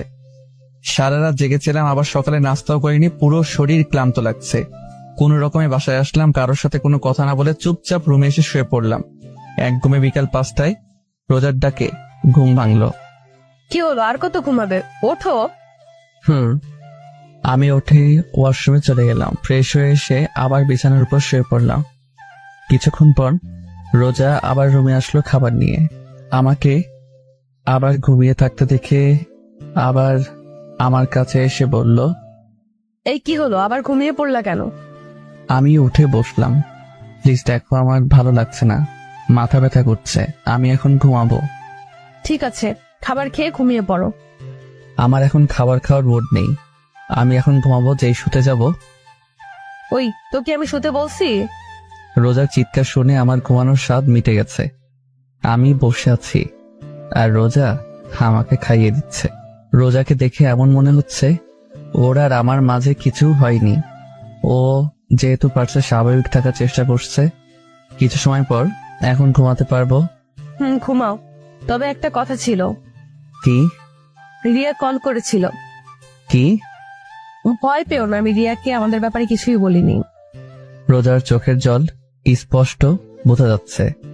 ও আর কিছু না বলে দৌড়ে রুম থেকে বেরিয়ে পড়লো। হঠাৎ মোবাইলটা বেজে উঠলো। হাতের কর্নার থেকে মোবাইলটা নিয়ে স্ক্রিনে তাকিয়ে দেখি রিয়া কল করেছে।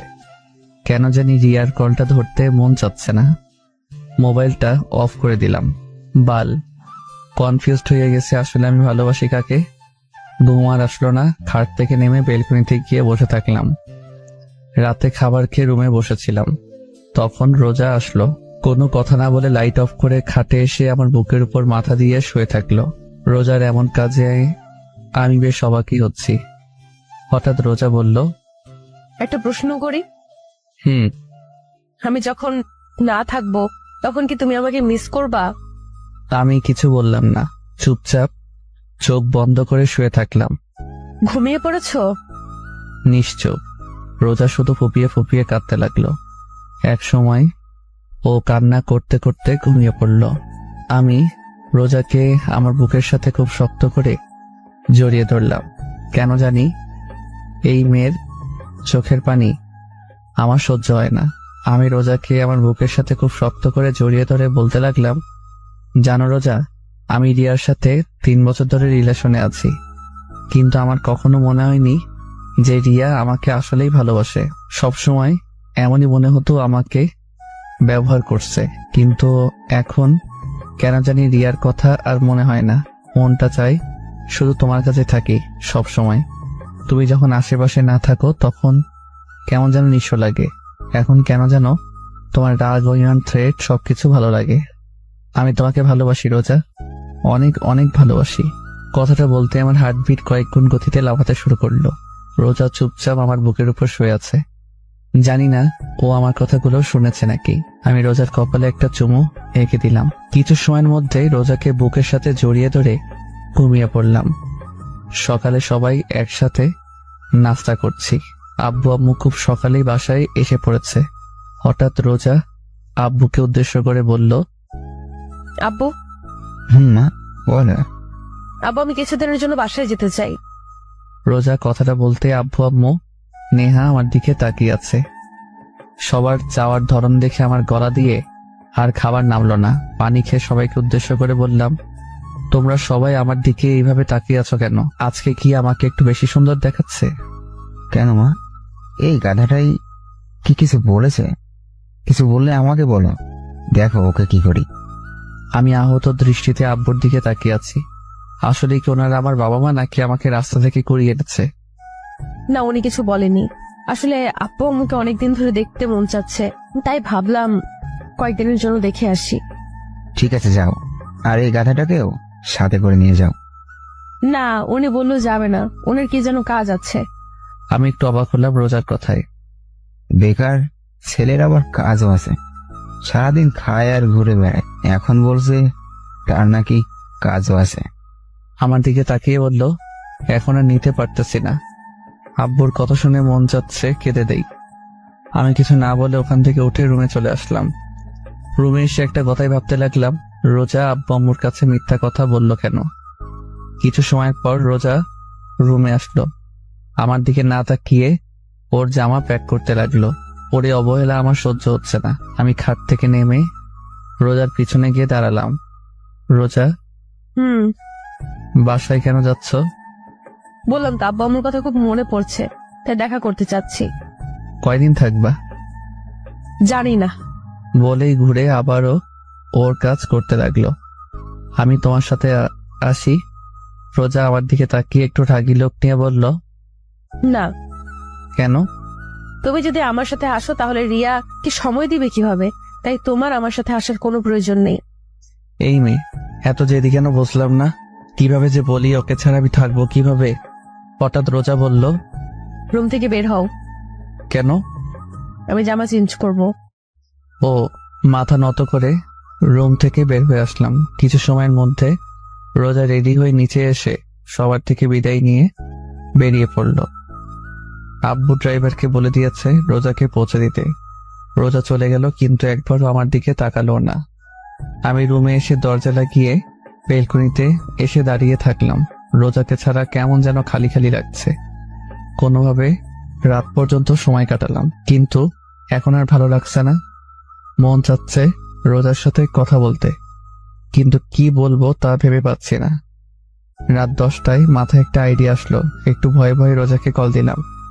একবার রিং হতে রিসিভ করলো, এমন মনে হচ্ছে মোবাইলের সামনে বসেছিল। হ্যালো। বলো, কেন কল দিয়েছো? এমন মনে হচ্ছে আমি আমার এক্সকে কল দিয়েছি। ডিনার করেছেন? এটা জানার জন্য কল দিয়েছো? না, মানে যা বলার জন্য কল দিয়েছিলাম তা ভুলে গিয়েছি। ঠিক আছে, তাহলে রাখলাম। বলেই কল কেটে দিল। বুঝলাম না এই মেয়েটা তো জেদি কেন। একটু কথা বললে কি এমন হয়ে যাবে? আর কেন ও আমার সাথে কথা বলবে? এখন পর্যন্ত কি আমি ওকে ভালোবেসে আগলে ধরেছি? না, একটাবার ওকে জড়িয়ে ধরে বলেছি যে আমি তোমাকে ভালোবাসি। না, একটাবার ওর সাথে ভালোভাবে কথা বলেছিলাম। যখন থেকে দেখা হয়েছে সেই দিন থেকে ওকে প্যারা ভেবেই চলেছি। যখন সামনে ছিল তখন ওকে দূরে পাঠাতে চাইতাম, আর এখনো দূরে চলে গিয়েছে। তাহলে আমার এমন কষ্ট হচ্ছে কেন? বেলকনিতে বসে রোজার কথা ভাবতে ভাবতে কখন যে ঘুমিয়ে পড়েছি মনে নেই। সকলে সূর্যের আলোয় ঘুম ভাঙল। ঘুম থেকে উঠে দেখলাম রাতে বেলকনিতেই শুয়ে পড়েছিলাম। ওয়াশরুম থেকে ফ্রেশ হয়ে এসে রোজাকে কল করলাম, কিন্তু ও কল রিসিভ করলো না। 4 থেকে 5 বার ট্রাই করার পরও ও রিসিভ করলো না। সকাল সকালই মনটা খারাপ হয়ে গেল। নিচে এসে সবার সাথে নাস্তা করতে বসলাম। চুপচাপ নাস্তা করে ভার্সিটির জন্য বেরিয়ে পড়লাম। কিছু সময়ের মধ্যে ভার্সিটিতে পৌঁছে গেলাম। ক্লাসরুমে এসে একেবারে লাস্ট বেঞ্চে গিয়ে বসলাম। একটু অবাক হলাম, আজকে হারামি 3টাকে দেখা যাচ্ছে না। হঠাৎ রিয়া সামনের বেঞ্চ থেকে উঠে এসে আমার পাশে বসলো। হাই, তুমি আমার কল রিসিভ করো না কেন? আস্তে আস্তে বলল, কারণ ম্যাডাম ক্লাস নিচ্ছেন। এখন ক্লাস করো, পরে কথা বলি। রিয়ার সাথে এখন কথা বলার কোনো ইচ্ছাই নাই। চলো না বাইরে যাই। আমি রিয়ার কথার কোনো উত্তর দিলাম না, চুপচাপ ক্লাস করতে লাগলাম। ক্লাস শেষ করে বাইরে এসে দাঁড়িয়ে আছি। পকেট থেকে মোবাইলটা বের করে স্ক্রিনে না তাকিয়েই নাইমকে কল দিলাম। কল রিসিভ করতেই বলল, ওই, তোমাকে বলেছি না আমাকে কল করবে না? ওই শালা, তুই আমার সাথে ফাইজলামি করছিস? ভালোভাবে কথা বলার, তুই কোথায় এখন? ওই, তুমি গাঁজা সেবন করেছো নাকি? কি আবল তাবল বকছো? কাকে কল দিয়েছো? স্ক্রিনে একবার তাকিয়ে দেখেছো? কাকে আবার কল করবো? আমার বন্ধু নাইমকে কল। কথা বলতে বলতে স্ক্রিনে তাকিয়ে দেখি আমি ভুলে রোজাকে কল দিয়ে ফেলেছি। সো সরি, আসলে ভুলে কল গিয়েছে। আমি জানি তুমি ভুলে কল দিয়েছো নাকি নিজ ইচ্ছায় কল দিয়েছো। আরে বললাম তো ভুলে কল চলে গিয়েছে। আর আপনি কথা এমন বাড়াচ্ছেন কেন? কি? আমি কথা বেড়াচ্ছি? আরে তোর মতো ছেলেদেরকে আমার চিনা আছে, নিজ ইচ্ছায় কল দিয়ে বলে ভুলে চলে গিয়েছে। ঢং করছিস তুই আমার সাথে? দেখো, তুমি ভুল বুঝতেছো। তোমার সাথে কথা বলার আমার কোনো ইচ্ছাই নেই, আর আমার অনেক কাজ আছে। আর ভালোভাবে কথা বলো, তুই করে কিন্তু আমিও বলতে পারি। বাহ, বেকার ছেলের আবার কাজও আছে। কলটা কেটে দিলাম। প্রচুর রাগ উঠতেছে। যে কোনো ভাবে এই বেকার নামের ট্যাগটা সরাতে হবে। রোজার বলা কথাগুলোই প্রচুর রাগ উঠতেছে।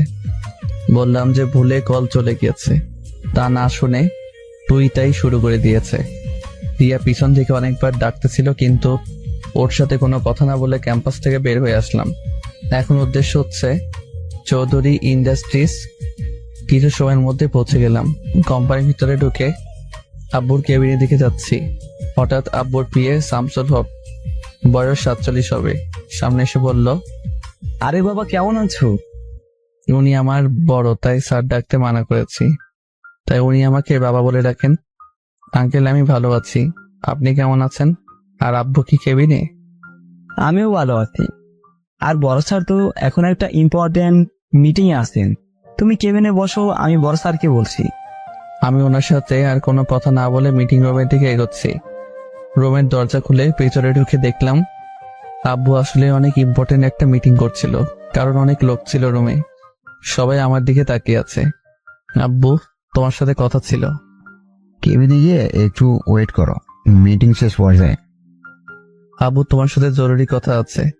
আব্বু একটু অবাক হলো, তারপর কিছু না বলে মিটিং রুম থেকে বের হয়ে তার কেবিনে আসলাম। আসতে আব্বু বলল, আপনার চরণ আমার কোম্পানিতে ফেলে। আমার কোম্পানিটা ধন্য হওয়া। তুমি কি আমার সাথে মজা নিচ্ছ? আচ্ছা বলো, কি তোমার এমন জরুরি তলব যার জন্য মিটিং রুম থেকে নিয়ে আসলে? কিছুদিন আগে তুমি আমাকে যে অফারটা দিয়েছিলে সেটা কি এখনো আছে? কোনটার কথা বলতেছ? যেটা এখন তোমার মাথায় চলছে। আমার মাথায় এখন চলছে সেই 6 মাস আগের ঘটনা, যেটা তুমি অফিসের প্রথম দিনেই করেছিলে। 6 মাস আগে আমি কি এমন করেছিলাম? ফ্ল্যাশব্যাক। আমি, নেহা আর আব্বু আম্মু বসে সকালে নাস্তা করছিলাম। হঠাৎ আব্বু বলল, নীল। আমি খাবার খাওয়া বাদ দিয়ে আব্বুর দিকে তাকিয়ে আছি আর মনে মনে দোয়া করছি, কারণ আব্বু যতদিন আমাকে খাবার টেবিলে ডেকেছে কোনো না কোনো বাস আমি অবশ্যই পেয়েছি। হঠাৎ নেহা আমাকে হালকা ধাক্কা দিয়ে বলল, ওই ভাইয়া, কি ভাবছিস? বেশি কিছু না, আব্বু আমাকে কোন বাস দিবে সেটা পরিকল্পনা করতেছি। কি বললি? না, কিছু না। নীল, আজকে তুমি আমার সাথে অফিসে যাইবা। ও, শুধু আজকেই? এটা কোনো ব্যাপার না। আজকেই না, শুধু প্রত্যেকদিন যেতে হবে। মার্ডাল, আব্বু প্লিজ এই অত্যাচার আমার উপর করো না। এক হলে আমার সাথে অফিসে চলো, আর না হলে আমার বন্ধুর মেয়েকে বিয়ে করো। বলেই আবার খাবার খেতে লাগলো। আমি তো তোমার সব বন্ধুদের চিনি, কিন্তু তাদের কারোর তো কোনো মেয়ে নাই, আর থাকলে তাদের বিয়ে হয়ে গিয়েছে। তুমি আমার এক বন্ধুকে এখন পর্যন্ত দেখোনি, কারণ ওরা এখানে থাকে না। এখন বলো, অত্যাচার সহ্য করবে নাকি বিয়ে করবে? আমি রাজি। কি, তুই বিয়ে করতে রাজি? আরে না, আমি আব্বুর সাথে অফিসে যেতে রাজি। কি আর করার, নাস্তা করে অফিসের জন্য রেডি হয়ে আব্বুর সাথে অফিসে আসতে হলো। অফিসে এসে আব্বু সবার সামনে একটা ঘোষণা করলো যে এখন থেকে এই কোম্পানির সব দায়িত্ব আমার উপর। প্যারা। আব্বু আমাকে আমার কেবিন দেখিয়ে দিল। কেবিনে গিয়ে বসতে না বসতেই দরজায় শামসুল হক নক করলো। স্যার, আসবো? আসেন। শামসুল হক ভিতরে আসতে আব্বু বলল, শামসুল সাহেব, আজ থেকে আপনি আমার ছেলের পিএ। ওকে সবকিছু ভালোভাবে বুঝিয়ে দিবেন। ঠিক আছে স্যার। আব্বু, তুমি কি এখন কোথাও যাবে নাকি? বাসায় যাচ্ছি তোমার আম্মুকে সময় দিতে। আর আমি? তুমি আমার কোম্পানিটা সময় দাও। 3টা ঘন্টা শামসুল হক মানে আমার পিএ আমার মাথা খাইলো। তারপর আমাকে সব বুঝিয়ে দিয়ে উনি চলে গেলেন। আর আমি এই সুযোগে আব্বুকে একটা মেসেজ করে অফিস থেকে পালিয়ে গেলাম। 2 দিন পর্যন্ত বাসায় না এসে হোটেলে থাকলাম, কারণ আম্মু বলেছিল আব্বু নাকি রেগে আছে। তাই আব্বু রাগ কমার পরই বাসায় আসলাম। ভেবেছিলাম আব্বু হয়তো বিয়ের কথাটা ভুলে গিয়েছে, কিন্তু কিছুদিন আগে আব্বুর কথা মতো আমার বিয়ে করিয়ে দিল তার বন্ধুর মেয়ের সাথে। বর্তমানে এখন খেয়াল হয়েছে আপনার? আপনি কি করছিলেন? ও, ওটা তো ভুলে হয়ে গিয়েছিল। এখন আমি আর সেই ভুল করার আর সুযোগ দিতে চাই না। আব্বু প্লিজ, এখন আমি ভালো হয়ে গিয়েছি, ভালোভাবে সব দায়িত্ব পালন করব। আর ওদিনের জন্য সরি। একবার ভেবে দেখো, এটা কিন্তু অনেক বড় দায়িত্ব। এই বেকার নামের ট্যাগটা সরাতে আমি সব করতে রাজি। ঠিক আছে, তাহলে আমি মিটিংটা শেষ করে শামসুল সাহেবকে তোমার কথা বলে বাসায় চলে যাচ্ছি। ঠিক আছে। আব্বু চলে গেল। কিছু সময় পর শামসুল হক এসে আমাকে আগের মতো সবকিছু বুঝিয়ে দিতে লাগলো। সন্ধ্যা অফিস থেকে বের হলাম। আজকের দিনটা কেমন যেন লাগছে। আজকে থেকে আর কেউ আমাকে বেকার বলবে না, এটা ভেবে এক অন্যরকম ভালো লাগা কাজ করছে। রিকশায় করে বাসায় আসলাম। বাসায় আসতে কারোর সাথে কোনো কথা না বলে দিলাম এক ঘুম। রাত 10টায় ঘুম থেকে উঠলাম, ফ্রেশ হয়ে নিচে আসলাম। আব্বু আম্মু নেহা কি নিয়ে যেন হাসাহাসি করছিল, কিন্তু আমাকে দেখতেই সবাই চুপ হয়ে গেল। আম্মু উঠে আমার কাছে এসে বলল, বাহ, আমার ছেলেটা এখন বেকার নয়, এত বড় হয়ে গিয়েছে আর আমি বুঝতেই পারলাম না। আম্মু কথাটা বলতেই সবাই আবার হাসতে শুরু করলো।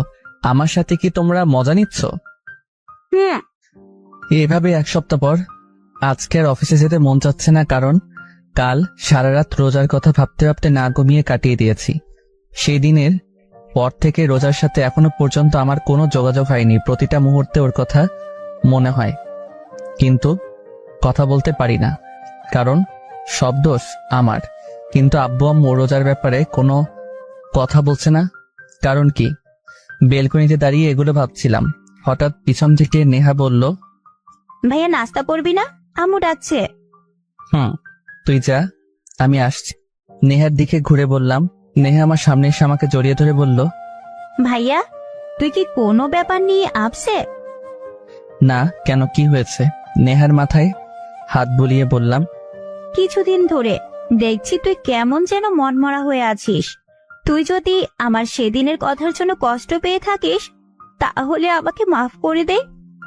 ওরে আমার পাগলি বোন রে, আমি কি একবারও বলেছি আমি কোনো ব্যাপার নিয়ে আপসেট? পাগলি, এত বেশি বুঝিস কেন? সত্যি তো তুই কোনো ব্যাপার নিয়ে আপসেট না? না। তাহলে একটা কথা বলি। এতক্ষণ যাবত তো বকবক করেই যাচ্ছিস, এখন একটা কথা বলতে আবার পারমিশন লাগে? আয় না, আজকে বিকেলে কোথাও ঘুরতে যায়। আমি নেহার কথা শুনেও না শোনার ভান করে দৌড়ে রুম থেকে বের হয়ে নিচে চলে আসলাম। আর নেহা আমার পিছন পিছন দৌড়ে চলে আসলো। আব্বু আগেই অফিসে চলে গিয়েছে, তাই আমি, আম্মু আর নেহা একসাথে নাস্তা করছি। নেহা বকবক করেই যাচ্ছে। আম্মু, ওকে কিছু বলো না প্লিজ। আম্মু, ওকে বলো না আমাকে ঘুরতে নিয়ে যেতে। আমাকে তোদের ভাই বোনের ঝগড়ায় জড়াইয়া দিবি না, তোদেরটা তোরাই সমাধান কর। তুই আমার সাথে যাবি কেন? তোর বয়ফ্রেন্ডের সাথে যা। শোন, আমার কোনো বয়ফ্রেন্ড নেই, আর বিয়ের আগে রিলেশন করা হারাম, আর বিয়ের পর আমার স্বামীর সাথে ঘুরবো, তোকে বলবো না। এখন বল, নিয়ে যাবি নাকি? নেহার কথাটা শুনতেই রোজার কথা মনে পড়ে গেল। ও পাগলি মেয়েটাও তো আমাকে প্রত্যেক দিন এই একই কথাই বলতো, কিন্তু আমি তখন ওর কথার কোনো মূল্য দিতাম না। ওই ভাইয়া, কি ভাবছিস? বল না, নিয়ে যাবি নাকি? আচ্ছা ঠিক আছে, নিয়ে যাব। এখন আমার মাথা না খেয়ে খাবার খা। বিকেলে আসর নামাজ আদায় করে বাড়িতে আসলাম। তারপর নেহাকে নিয়ে ঘুরতে বের হলাম। নেহার সাথে ঘুরতে ঘুরতে রাত 8টা বেজে গেল। হঠাৎ নেহা বলল, ভাইয়া, অনেক ক্ষুধা লেগেছে, রেস্টুরেন্টে চল। ঠিক আছে চল। নেহাকে নিয়ে একটা রেস্টুরেন্টে আসলাম। রেস্টুরেন্টে গিয়ে এক টেবিলের দিকে আমার চোখ আটকে গেল, কারণ রিয়া একটা ছেলের সাথে বসে আছে। আমি নেহাকে নিয়ে অন্য পাশ দিয়ে ঘুরে এসে রিয়াদের পিছনে টেবিলে বসলাম। এখান থেকে ওদের কথা স্পষ্ট শোনা যাচ্ছে। আমি নেহাকে বললাম খাবার অর্ডার করতে। হঠাৎ রিয়া যা বলল তার জন্য মোটেও প্রস্তুত ছিলাম না, কারণ পাশের ছেলেটাকে বলল, আবির, তুমি আমাকে কবে বিয়ে করবে? দেখো রিয়া, আমাকে আর কিছুদিন সময় দাও, আমি এখন একটু টেনশনে আছি। দেখো আবির, আমাকে ধোকা দিও না, কারণ আমার পেটে আমাদের দুজনের সন্তান আছে। প্লিজ যা করার তাড়াতাড়ি করো। রিয়ার কথা শুনে আমার মাথায় বাজ পড়ল। এই মেয়ের জন্য আমি রোজাকে এখন পর্যন্ত আমার বউ হিসেবে গণ্য করলাম না। ওর জন্য রোজাকে এত ভালোবাসার পরেও ওকে বলতে পারলাম না যে আমি তোমাকে ভালোবাসি। রোজা, মনটা চাচ্ছে এই মেয়েকে কষে কয়টা থাপ্পড় দেই। তারপরেও রাগটাকে চেপে রাখলাম শুধু নেহার জন্য। তারপর খাবার অর্ডার করলাম, আর আমার পেট রিয়ার কথা শুনে বড় হয়ে গিয়েছে। কিছু সময় পর নেহাকে নিয়ে বাসায় চলে আসলাম। বাসায় আসতেই সোজা আমার রুমে চলে আসলাম। মাথা প্রচুর গরম হয়ে আছে। রাগ কমাতে না পেরে সোজা ওয়াশরুমে চলে এসে শাওয়ার ছেড়ে ভিজতে লাগলাম। আধা ঘন্টা যাবৎ ভিজার পরেও মাথা ঠান্ডা হচ্ছে না। আর রাগ কন্ট্রোল করতে না পেরে সোজা দেয়ালে 4-5টা ঘুষি মারলাম। হাতের প্রচন্ড ব্যথায় মাথা কিছুটা ঠান্ডা হয়েছে। ঘন্টাখানেক ভিজার পরে ওয়াশরুম থেকে বের হয়ে আসলাম। বাম হাতটা প্রচন্ড ব্যথা করছে, কিন্তু মনের কষ্টের কাছে এই হাতের ব্যথা কিছুই না। হঠাৎ মনে হলো আমি তো পকেট থেকে মোবাইল, মানিব্যাগ কিছুই বের করিনি। মাথাটা আবার নষ্ট হয়ে গেল। প্রচুর জিদ নিয়ে পকেট থেকে মোবাইলটা বের করলাম। মোবাইলটা হাতে নিয়ে দেখি একেবারে ভিজে গিয়েছে। মনে আল্লাহর নাম নিতে নিতে পাওয়ার বাটনে ক্লিক করতে দেখলাম মোবাইলে এখনো পর্যন্ত বেঁচে আছে। মানে মোবাইলে ওয়াটারপ্রুফ ছিল, তাই কিছু হয়নি। জামা কাপড় চেঞ্জ করে মোবাইলটা হাতে নিয়ে রোজাকে কল করলাম, কিন্তু আমার যে সুন্দর ভাগ্য, মন চাচ্ছে মোবাইলটাকে সুন্দরভাবে শরীরের প্রচন্ড শক্তি দিয়ে ফ্লোরে এমনভাবে ছুঁড়ে মারি যেন শালাই টুকরো টুকরো হয়ে যায়। কিন্তু কি করবো, এটা রোজার দেয়া প্রথম গিফট। এত বড় কোম্পানির মালিক, অথচ আমার মোবাইলে ব্যালেন্স শেষ। এক বালতি কষ্ট নিয়ে নেহার রুমে আসলাম। নেহা, তোর মোবাইলটা একটু দে তো। কেন? একটু দরকার আছে। নেহা আর কোনো কথা না বলে মোবাইলটা আমার দিকে বাড়িয়ে দিল। রোজার নাম্বারে 5-6 বার কল করলাম, কিন্তু ওর মোবাইল বন্ধ বলছে। শেষমেশ আর কোনো উপায় না পেয়ে আব্বু আম্মুর রুমে চলে এলাম। আম্মু, আসবো? আমি বলেছি না আমাদের রুমে আসতে পারমিশন নেওয়ার প্রয়োজন নেই। আচ্ছা, সরি। তো নবজাদা কি বলার জন্য আমাদের কাছে এসেছেন? আব্বু, আমি কালকে রোজাদের বাসায় যেতে চাই। আব্বু আম্মু চোখ বড় বড় করে আমার দিকে তাকিয়ে আছে। কি হলো, তোমরা এইভাবে তাকিয়ে আছো কেন? আব্বু আম্মু একসাথে বলল, না কিছু না। ঠিক আছে। একটা প্রবলেম আছে। কি প্রবলেম? আমি তো রোজাদের বাসা চিনি না। ও ঠিক আছে, আমি তোমাকে অ্যাড্রেস সেন্ড করে দিব। ঠিক আছে। আব্বু আম্মু রুম থেকে বের হয়ে রুমে চলে আসলাম। মাথাটা প্রচন্ড ব্যথা করছিল, তাই ঘুমিয়ে পড়লাম। সকালে ঘুম থেকে উঠে বাম হাতের দিকে তাকিয়ে দেখলাম হাতটা কিছুটা ফুলে গিয়েছে। তারপরে ব্যথাটাকে হজম করে নিয়ে ফ্রেশ হয়ে নাস্তা করে সবার সাথে বিদায় নিয়ে রওনা দিলাম নারায়ণগঞ্জ টু খুলনার উদ্দেশ্যে। সকাল 11টা, ড্রাইভ করছিলাম। হঠাৎ মোবাইলে রিয়ার কল আসলো। প্রচুর বিরক্তি নিয়ে ওর কলটা কেটে দিলাম। এক এক করে 6 বার কল করলো, আর 6 বারই আমি ওর কলটা কেটে দিলাম। হঠাৎ আবার ও কল দিল। এবার ওর কলটা রিসিভ করলাম। রিসিভ করতে রিয়া বলল, হ্যালো, শোনো, প্লিজ কল কেটে দিও না। প্লিজ আমার কথাটা একবার শোনো। বলো। নীল, কালকে আমি তোমাকে রেস্টুরেন্টে দেখেছিলাম, আর এটাও জানি তুমি আমার আর আবিরের সব কথা শুনেছ। আমি তোমাকে একটা কথা বলতে চাই। আমি তোমাকে আসলেই অনেক ভালোবাসতাম, কিন্তু 1 বছর আগে আমার বোনের বিয়েতে আবিরের সাথে আমার প্রথম দেখা হয়। তারপর ওর সাথে কথা বলতে বলতে ওকে অনেক ভালোবেসে ফেলি। কাল রাতে আবির ওর বাবা মা আর আমার বাবা মার সাথে আমাদের সম্পর্কের কথা বলে, আর তারা রাজি হয়ে যায় আমার আর আবিরের বিয়ের জন্য। আর কিছুদিন পরে আমাদের বিয়ে। প্লিজ নীল, আমাকে মাফ করে দাও, আমাকে ভুলে যাও। আমি জানি তুমি আমাকে অনেক রিয়া, 1 মাস আগে আমার বিয়ে হয়ে গিয়েছে। আমার কথা শুনতে রিয়া একদম চুপ হয়ে গেল, কোনো আওয়াজ হচ্ছে না। আমি আর কিছু না বলে কলটা কেটে দিলাম। প্রায় 10 ঘন্টা জার্নি করে অবশেষে খুলনা পৌঁছালাম। সন্ধ্যা 6টা, রোজাদের বাড়ির সামনে দাঁড়িয়ে আছি। ভিতরে ঢুকতে কেমন যেন ভয় লাগছে। বেশি কিছু না ভেবে কলিং বেল বাজালাম। কিছু সময় পর রোজা এসে দরজা খুলে দিল। রোজা আমাকে দেখতেই ভূত দেখার মতো চমকে উঠলো, আর আমি রোজাকে দেখে একটু অবাক হলাম, কারণ ওর চেহারা একেবারে শুকিয়ে আছে। কি হলো, এমন ভাবে তাকিয়ে আছো কেন? তো তুই এখানে কেন? আমি এখানে কেন মানে? রোজা যেই কিছু বলতে যাবে তার আগে ভিতর থেকে রোজার আব্বু বলে উঠলো, রোজা মা, কে এসেছে? রোজা কিছু বলতে যাবে তার আগে আমি রোজাকে পাশ কাটিয়ে ভিতরে চলে আসলাম, কারণ রোজা হয়তো এই জন্মে আমাকে বাসায় ভিতরে ঢুকতে দিবে না। রোজা আমার পিছন পিছন আসছে আর আমার 14 গোষ্ঠী উদ্ধার করছে। হলরুমে এসে দেখলাম রোজার আব্বু আম্মু সোফায় বসে আছে। রোজার বাবা আমাকে দেখতেই বলল, আরে বাবা নীল, কেমন আছো? আসসালামু আলাইকুম আঙ্কেল আন্টি, আমি ভালো আছি, আপনারা কেমন আছেন? ওয়ালাইকুম সালাম, আমরা ভালো আছি। তো আমার মেয়েটাকে এতদিন আগে পাঠিয়ে দিয়ে তুমি এত লেট করে আসলে কেন? সরি আন্টি, আসলে একটু কাজ ছিল তাই আসতে একটু দেরি হয়ে গিয়েছে। আরে ছেলেটা মাত্র আসলো, ওকে একটু রেস্ট করতে দাও। ঠিক আছে রোজা মা, যা নীলকে রুমে নিয়ে যা। রোজা আমার পিছনে দাঁড়িয়েছিল। পিছনে ঘুরে রোজার দিকে তাকিয়ে আমি ভয় পেয়ে গেলাম, কারণ ও ভুরু কুচকিয়ে আমার দিকে তাকিয়ে আছে। ওর আম্মুর কথা শুনতে আমার কাছে এসে রাগী লোক নিয়ে বলল, ঠিক আছে আম্মু, আমার পেছন পেছন আসেন। রোজা সামনে সামনে হাঁটতে লাগলো আর আমি ওর পিছন পিছন আল্লাহর নাম নিয়ে হাঁটতে লাগলাম। না জানি এই মেয়ে আমার কি অবস্থা করে। যেই লোক নিয়ে তাকিয়েছিল না জানি কি হয়। কিছু সময় পর রোজা একটা রুমের ভিতর ঢুকলো। আমি রুমের ভিতরে ঢুকতেই রোজা আমাকে ধাক্কা মেরে ফ্লোরে ফেলে দিল। ও মাগো, চিৎকার করতেও দিল না, তার আগেই ও আমার মুখ চেপে ধরে বলতে লাগলো, চুপ, একদম চুপ, চিৎকার দিবি না, চিৎকার করলে একেবারে মেরে ফেলবো। একেবারে রেগে গিয়ে ওর চোখ লাল বর্ণ ধারণ করেছে। আর এই দিকে আমার অবস্থা গলাকাটা মুরগির মতো। ফ্লোরে পড়ার সময় আমার বাম হাত কোমরের নিচে ছিল আর ফ্লোরে পড়তে অবস্থা টাইট। হঠাৎ রোজা খেয়াল করলো আমার চোখ দিয়ে পানি পড়ছে। তারপরেও আমাকে না ছেড়ে আমার বুকের উপর বসে দুহাত দিয়ে আমার গলা টিপে ধরলো। আমি না পারতেছি বলতে আর না পারতেছি সহ্য করতে। হঠাৎ রোজা বলতে লাগলো, তুই এখানে কেন এসেছিস? তোর সাথে আমার আর কোনো সম্পর্ক নেই। তুই এক্ষুনি এ বাসা থেকে বের হয়ে যাবি, না হলে তোকে একেবারে মেরে ফেলবো। যা তোর প্রেমিকার কাছে যা, এখানে এসেছিস কেন?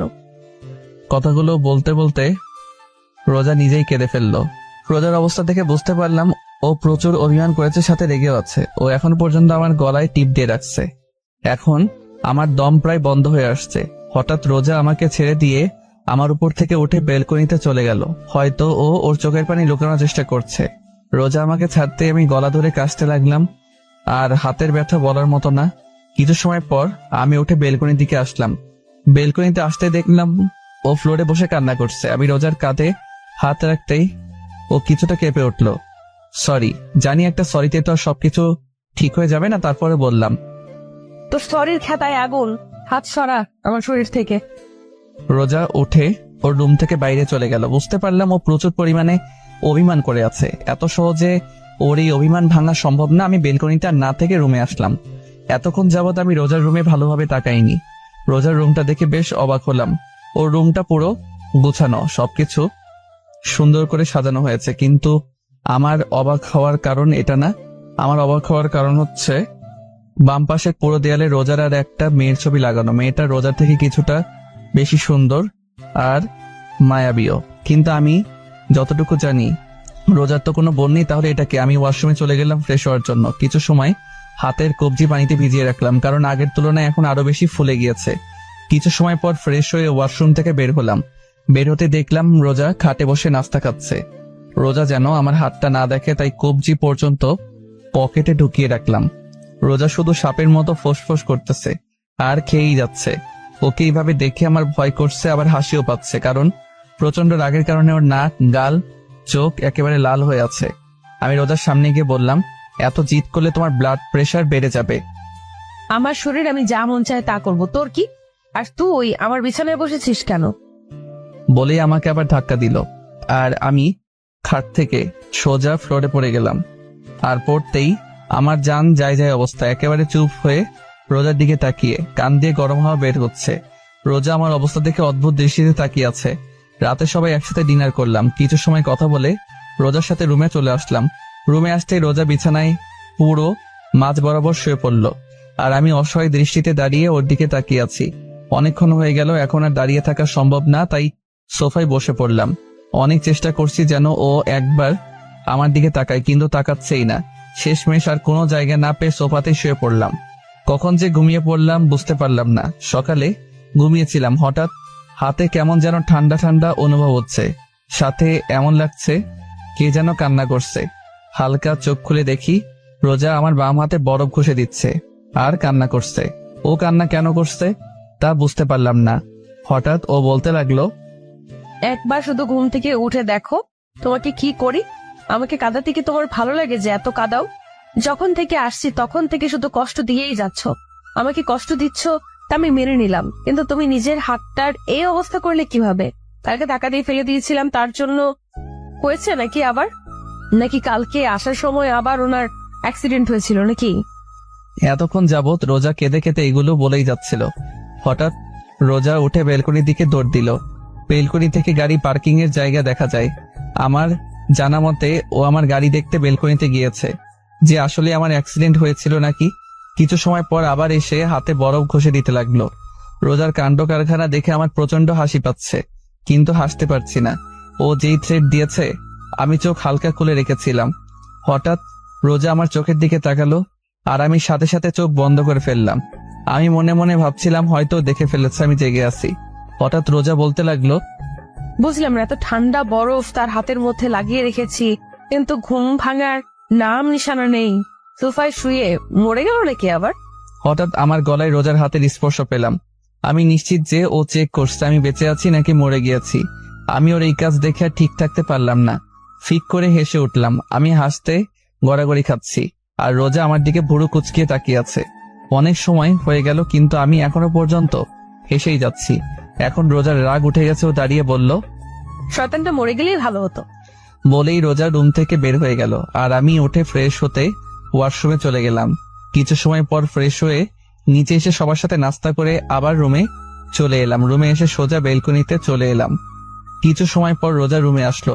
রোজাকে দেখে আমিও বেলকনি থেকে রুমে চলে আসলাম। রুমে আসতেই দেখলাম রোজা মুখ ফুলিয়ে খাটে বসে আছে। ওকে এইভাবে দেখতে অনেক কিউট লাগছে। এখন আর খাটে বসলাম না, যদি আবার ধাক্কা মেরে ফেলে দেয়। তাই সোফায় গিয়ে বসলাম, আর এক দৃষ্টিতে রোজার দিকে তাকিয়ে থাকলাম। রোজা অন্যদিকে মুখ ঘুরিয়ে নিল, কিন্তু কিছুক্ষণ পরপরই আমার দিকে তাকাচ্ছে। ওর এইভাবে তাকানো দেখে আমার অনেক ভালো লাগছে। আরো কিছু সময় তাকিয়ে থাকার পর হঠাৎ রোজা বলল, এই আপনি অযথা আমার দিকে তাকিয়ে আছেন কেন? রোজার এইভাবে কথা বলা অনেক মজা লাগছে, কারণ ও কিছুক্ষণ তুই করে বলে, কিছু সময় তুমি, আবার এখন আপনি করে বলছে। আমি ওকে রাগানোর জন্য বললাম, আপু আমি আপনার ছোট, তাই তুমি করে বললেই ভালো হবে। ব্যাস কাজ হয়ে গিয়েছে। রোজা তো তেলে বেগুনে জ্বলে উঠল। ওই আপু কাকে বললা? হ্যাঁ তোমাকে আর কাকে বলবো, এখানে তো আর কেউ নেই। আজকে তোকে ছাড়বো না। বলেই খাট থেকে নেমে এসে আমার সামনে দাঁড়িয়ে আমার টি শার্টের কলার ধরে টেনে তুলে বলল, আমি তোর বোন লাগি কুত্তা? বউকে বোন বলতে তোর লজ্জা করে না? কিন্তু আমার বউ তো আমাকে ভালোবাসে না। কে বলছে আমি তোকে ভালোবাসি না? আমি তোকে অনেক ভালোবাসি। সত্যি। রোজা লজ্জায় লাল হয়ে গেল, আমার থেকে সরে গিয়ে বেলকনিতে চলে গেল। আমি রোজার পিছন পিছন বেলকনিতে চলে আসলাম। রোজা এক মনে আকাশের দিকে তাকিয়ে আছে। আমি রোজার পাশে দাঁড়িয়ে বললাম, সরি। কেন? আপু বলার জন্য। রোজা কিছু বলল না। আচ্ছা তোমাকে একটা প্রশ্ন করি, দেয়ালে তোমার সাথে যে মেয়েটার ছবি, সে মেয়েটা কে? আমার বেস্ট ফ্রেন্ড ফারিয়া। ও বলেই বাইরে তাকিয়ে রইলাম। ওর বেঁচে নেই। কি? কেন, কি হয়েছিল? রোজা যা বলল তার জন্য মোটেও প্রস্তুত ছিলাম না, কারণ ওকে কিছু লোক ধর্ষণ করে মেরে ফেলেছে। হোয়াট? 6 বছর আগে একদিন আমি, ফারিয়া, রুহি আর মিম কলেজ থেকে বাসার দিকে ফিরছিলাম। সেদিন ফারিয়ার বার্থডে ছিল, তাই আমরা বললাম আজকে একটু ঘুরে তারপর বাসায় যাব। তারপর আমরা তাই করলাম। 4 জন একসাথে রাস্তায় হাঁটতে লাগলাম আর একে অপরকে পচাতে লাগলাম। রাস্তাটা একটু নিরিবিলি ছিল, তত একটা মানুষ ছিল না। হঠাৎ ফারিয়া বলল, দোস্ত তোরা আইসক্রিম খাবি? আমরা রাস্তার যেই পাশে ছিলাম তার বিপরীত একটা পাশে একটা দোকান ছিল। ফারিয়া হনহন করতে করতে দোকানে চলে গেল, আর আমরা 3 জন ফারিয়ার কাছ থেকে হাসাহাসি করছিলাম। কিছু সময় পর ফারিয়া দোকান থেকে আইসক্রিম নিয়ে আমাদের কাছে আসছিল। যেই রাস্তা পারাপার করতে যাবে সেই সময় ওর সামনে একটা গাড়ি এসে থামলো। গাড়ি থেকে ফারিয়ার এক্স বয়ফ্রেন্ড আর ওর এক বন্ধু বের হয়ে এসে ফারিয়াকে জোর জবরদস্তি করে গাড়িতে উঠিয়ে আবার চলে গেল। আর আমরা 3 জন ওখানেই দাঁড়িয়েছিলাম। আমরা ভেবেছিলাম হয়তো ওরা প্র্যাঙ্ক করছে, কিন্তু 10 মিনিট পার হয়ে গেল, কিন্তু ফারিয়ার আসার কোনো নাম নেই। ওর মোবাইল ট্রাই করলাম, কিন্তু মোবাইল বারবারই বন্ধ বলছে। এখন আমাদের 3 জনের টেনশন হতে লাগলো। আর কিছু না ভেবে ফারিয়ার আপুর কাছে কল দিলাম। ফারিয়ার আপু ব্যবসায়ী ছিলেন আর আম্মু স্কুল টিচার। কয়েকবার রিং হতেই কল রিসিভ করলো। তারপর তাকে পুরো ঘটনা খুলে বললাম। বিকেল 6টা পর্যন্ত সবাই ফারিয়াকে খুঁজেছি, কিন্তু কোথাও পাইনি। আর কোনো উপায় না পেয়ে আমার আব্বু, ফারিয়ার আব্বু আর ফারিয়ার মামা পুলিশের কাছে অভিযোগ করলো। পুরো 2 দিন পুলিশ ফারিয়াকে খুঁজেছে, কিন্তু তারাও পেল না। অবশেষে ফারিয়ার ছবি পত্রিকায় দেওয়া হলো। তৃতীয় দিন সকাল 10টা বাজে। আমরা সবাই ফারিয়াদের বাসায় ছিলাম। হঠাৎ ফারিয়ার আব্বুর মোবাইলে একটা কল আসলো, কিন্তু কেন জানি কল রিসিভ করার কিছু সময় পরে তিনি অজ্ঞান হয়ে পড়লেন। সবাই ফারিয়ার আব্বুকে দূরে রুমে নিয়ে গেল। আর এইদিকে আব্বু যেই কলটা আসছিল সেই নাম্বারে আবার কল দিল। আব্বু কিছু সময় কথা বলল। সবে আব্বুর থেকে জিজ্ঞেস করলে আব্বু বলে রাস্তার আবর্জনার পাশে পুলিশ একটা মেয়ের লাশ পেয়েছে। এটা ফারিয়া নাকি চেক করার জন্য যেতে বলেছে। কথাটা শুনতেই আমাদের সবার কলিজাটা কেঁপে উঠল। পুরো বাড়িতে আবার কান্নার রোল পড়ে গেল। কিছু সময়ের মধ্যেই আমরা সেই জায়গায় পৌঁছে গেলাম। পুলিশ বলল রাস্তার একজন লোক আবর্জনা পরিষ্কার করছিলেন, তখন তিনি দেখলেন একটা মেয়ে উলঙ্গ অবস্থায় একপাশে পড়েছিল। তারপর একজন লেডি কনস্টেবল পুলিশ আমাদের লাশের সামনে নিয়ে গেলেন। যখন লাশের শরীরের উপর থেকে কাপড় সরানো হলো তা দেখে আমার শরীরের পশম দাঁড়িয়ে গেল। একেবারে বাকরুদ্ধ হয়ে মাটিতে বসে পড়লাম। চোখ দিয়ে পানি পড়েই যাচ্ছে। ওর এক চোখ ফেটে গিয়েছে, ঠোঁট থেকে গাল পর্যন্ত চামড়া ছিঁড়ে ফেলেছে। পুরো চেহারায় ও হাজারো হাজারো মারের ছাপ স্পষ্ট দেখা যাচ্ছে। ওকে এমন ভাবে অত্যাচার করেছে যে ওর চেহারা ততটা চেনাই যাচ্ছিল না।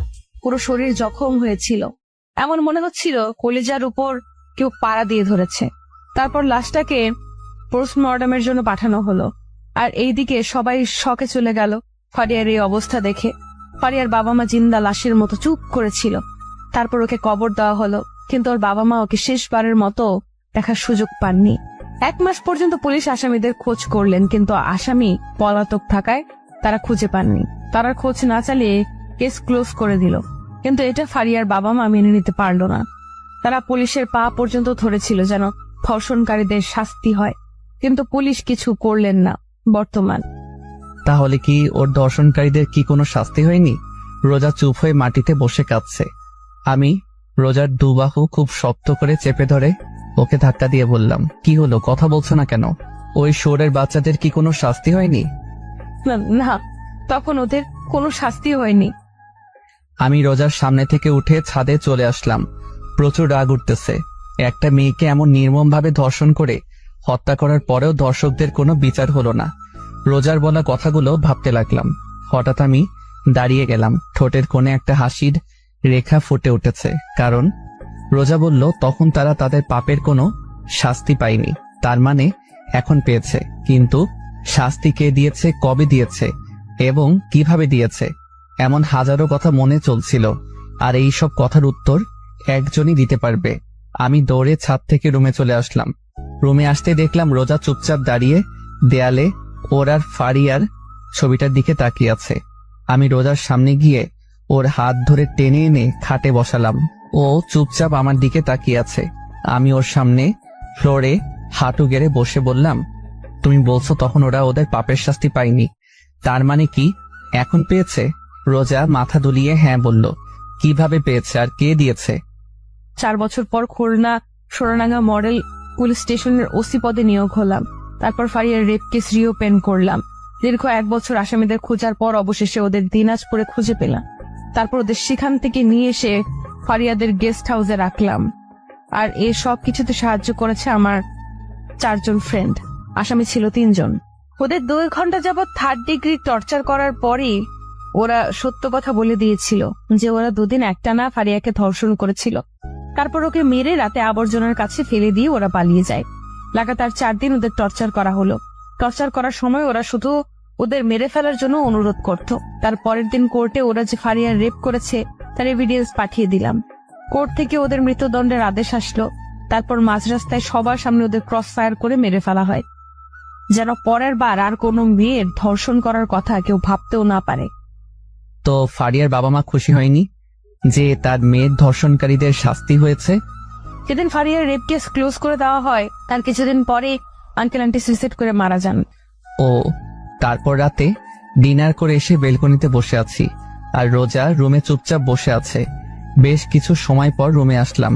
বিছানার একপাশে দাঁড়িয়ে বললাম, একটা কথা বলি। কি? আজকে বিছানায় শুই প্লিজ। না, বিছানায় জায়গা নেই, তুমি সোফায় গিয়ে ঘুমাও। প্লিজ, সোফায় শুইতে ভালো লাগে না, প্লিজ আজকে বিছানায় শুই। ওহো, আপনার বিছানায় ঘুমানোর কোনো প্রয়োজন নেই। এখন আপনি আসতে পারেন, আমার অনেক ঘুম পেয়েছে। বলেই রোজা শুয়ে পড়ল।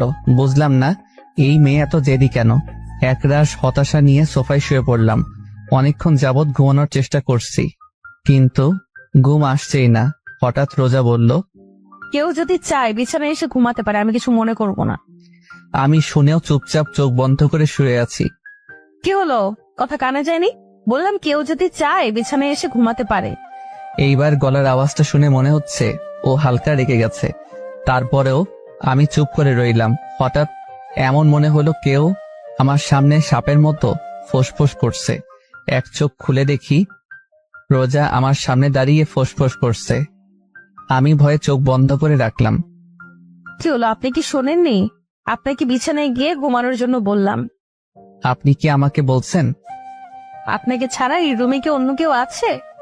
সরি আপু, আমি এখানেই ঠিক আছি। আমার অনেক ঘুম পাচ্ছে, আপনি এখন আসতে পারেন। এই আপু কাকে বললা? হ্যাঁ, আপনাকে ছাড়া এই রুমে কি অন্য কেউ আছে?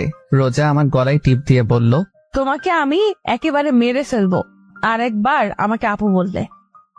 তো আপনাকে আমি কি বলবো? বউয়ের বাইরে যদি অন্য কিছু বলিস তাহলে তোকে মেরেই ফেলবো। কথাটা বলতেই রোজার রাগ এক মুহূর্তে লজ্জায় পরিণত হয়ে গেল। কারণ ও আমার বুকের উপর বসেছিল। সেকেন্ড মধ্যে আমার বুক থেকে নেমে গেল। বিছানায় গিয়ে ইন্ডিয়ার পাকিস্তানের বর্ডার বানিয়ে শুয়ে পড়ল। আমার দিকে আর একবারও তাকাইনি। আমি সোফা থেকে নেমে রোজার পাশে গিয়ে শুয়ে পড়লাম। আজকে প্রথমবার রোজা আমার আর ওর মাঝে বালিশ রেখেছে। কি আর করার, ঘুমিয়ে পড়লাম। সকালে বুকের উপর কিছু একটা অনুভব করছি। চোখ খুলে দেখি রোজা আগের মতো আমার বুকের উপর মাথা রেখে শুয়ে আছে। ওর চেহারার ওপর থেকে চুলগুলো সরিয়ে দিলাম। খুব মায়াবী লাগছে ওর চেহারার। আজকে অনেকদিন পর ও আবার আমার বুকের উপর মাথা রেখেছে। মন চাচ্ছে ওকে খুব শক্ত করে জড়িয়ে ধরতে। ঘড়ির দিকে তাকিয়ে দেখি মাত্র 6টা বাজে। বেশি কিছু না ভেবে রোজাকে শক্ত করে জড়িয়ে ধরলাম। জড়িয়ে ধরতেই রোজা বলল, কি মেরে ফেলার প্ল্যান আছে নাকি? তুমি জেগেছিলে? আর এত শক্ত করে কেউ কাউকে জড়িয়ে ধরে? মরে যাব তো। আমার বউ, আমি যা মনে চাই তা করব, আপনার কি? আমার বউ মানে? কাল রাতে না বললেন বউ বলতে, তাই বললাম। তার মানে তুই আমার কথাই বলেছিস? আমি ভেবেছিলাম তুই আমাকে ভালোবেসে বলেছিস। কুত্তা ছাড় আমাকে, আমার শরীরে টাচ করবি না। আমি তো প্রিয়াকে ভালোবাসি, আপনাকে ভালোবাসতে যাব কেন? রোজা উঠে ওয়াশরুমে চলে গেল। কিছু সময় পর ওয়াশরুম থেকে কান্নার আওয়াজ আসতে লাগলো। যেটা ভেবেছিলাম সেটাই হয়েছে। আচ্ছা, এই মাইয়ার কি কমন সেন্স নেই? আমি যদি রিয়াকে ভালোবাসতাম তাহলে এখন রিয়ার সাথে থাকতাম। আমি এখানে ওর সাথে কেন থাকতাম? এখন কাঁদতে কাঁদতে বাড়িঘর ভাসিয়ে ফেলবে। সবাই একসাথে বসে নাস্তা করছিলাম। হঠাৎ আমি বললাম, আঙ্কেল, একটা কথা বলার ছিল। বাবা বলো, কি বলবা? আঙ্কেল, বাসা থেকে কল আসছিল, অফিসে নাকি একটু সমস্যা হয়েছে, তাই আজকে বাসার উদ্দেশ্যে রওনা দিতে হবে। আমার কথা শুনতেই রোজা চোখ বড় বড় করে আমার দিকে তাকিয়ে আছে। এই কি বাবা, কিছুদিন হলো এলে আর এখনই চলে যেতে চাচ্ছ?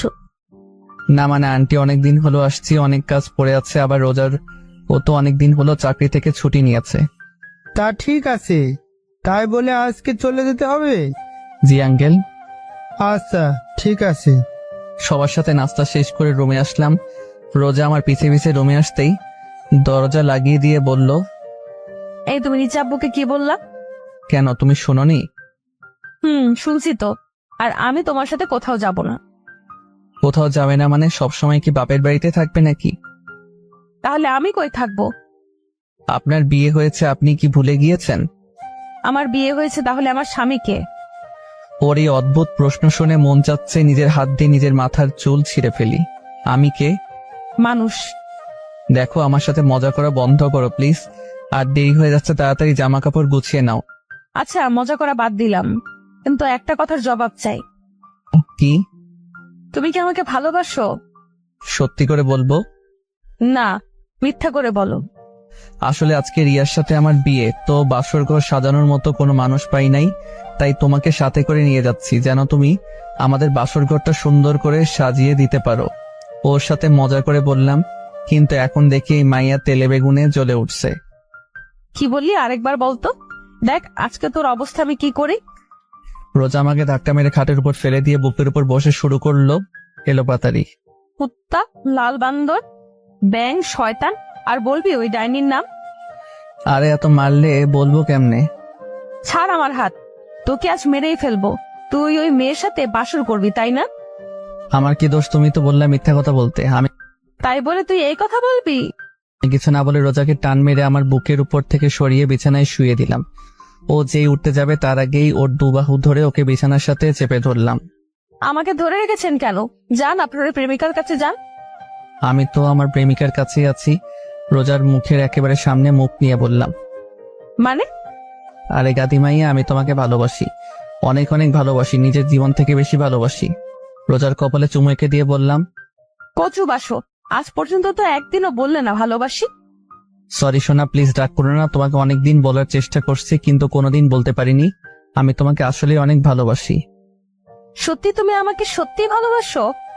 রোজাকে কিছু বলতে না দিয়ে আমাদের দুজনের ঠোঁটটা এক করে দিলাম, না হলে প্রশ্ন করতে করতে আমার মাথা খাইতো। তারপর রেডি হয়ে নিচে নামলাম, সবার কাছ থেকে বিদায় নিয়ে রওনা দিলাম ঢাকার উদ্দেশ্যে। আমি গাড়ি ড্রাইভ করছি আর রোজা আমার পাশে বসে বাইরের দিকে তাকিয়ে আছে। হঠাৎ রোজা আমার দিকে তাকিয়ে বলতে লাগলো, জানো আজকে আমি অনেক অনেক খুশি। কেন? কারণ এই ভিতর ডিম শেষমেশ আমাকে ভালোবাসি কথাটা বলতে পারলো। তুমি কি আমাকে ভিতর ডিম বললা? গাড়িতে কি আর কাউকে দেখতে পেয়েছো? আমি কিছুই বললাম না, চুপচাপ ড্রাইভ করতে লাগলাম। আমার বাবুটা কি রাগ করেছে? আমি কোনো কথা বলছি না। রোজা ওর জায়গা থেকে উঠে আমার গালে চুমু দিয়ে বলল, কথা বলো, না হলে কিন্তু কেঁদে ফেলবো। এইটাই তো পারো, কিছু হইলেই ভ্যাঁ ভ্যাঁ করে নাকের পানি চোখের পানি এক করে দাও। ওকে রাগানোর জন্য বললাম। রোজা বন্দুক বের করে বাম হাতে রেখে বলল, বুঝলাম না, এই মায়া কি সবসময় বন্দুক সাথে করে নিয়ে ঘুরে নাকি? কি যেন বললাম, আমি শুনতে পাইনি, আরেকবার বলো তো। কই না তো, কিছু বলিনি। না মানে আমার মনে হলো কিছু বলছো। সারা রাস্তা এইভাবে খুনসুটি ঝগড়া করতে করতে পার করে দিলাম। বাসায় পৌঁছাতে পৌঁছাতে রাত হয়ে গেল। ফ্রেশ হয়ে ডিনার করলাম, তারপর সবার সাথে কিছুক্ষণ কথা বলে রুমে এসে পড়লাম ঘুমানোর জন্য। আগের মতো আজকে রোজা আমার বুকের উপর মাথা রেখে একে অপরকে জড়িয়ে ধরে ঘুমিয়ে পড়লাম। কিছুদিন পর বাসায় এক পার্টির আয়োজন করা হয়। পার্টিটা ছিল সবাইকে জানানোর জন্য যে রোজা হচ্ছে চৌধুরী বাড়ির বউ। কথাটা শুনে সবাই খুশি হয়, সাথে কিছু মানুষ অবাকও হয়। আর তারা হচ্ছে আমার প্রিয় হারামি বন্ধুরা আর রিয়া আর ওর হাজবেন্ড। কিছুদিন পর রাতে রোজা আর আমি বেলকনিতে বসেছিলাম। হঠাৎ রোজা আমার কাঁধের উপর মাথা রেখে বলল, শোনো। বলো, কি বলবে? ভাবতেছি পুলিশের চাকরি ছেড়ে দেব। কেন?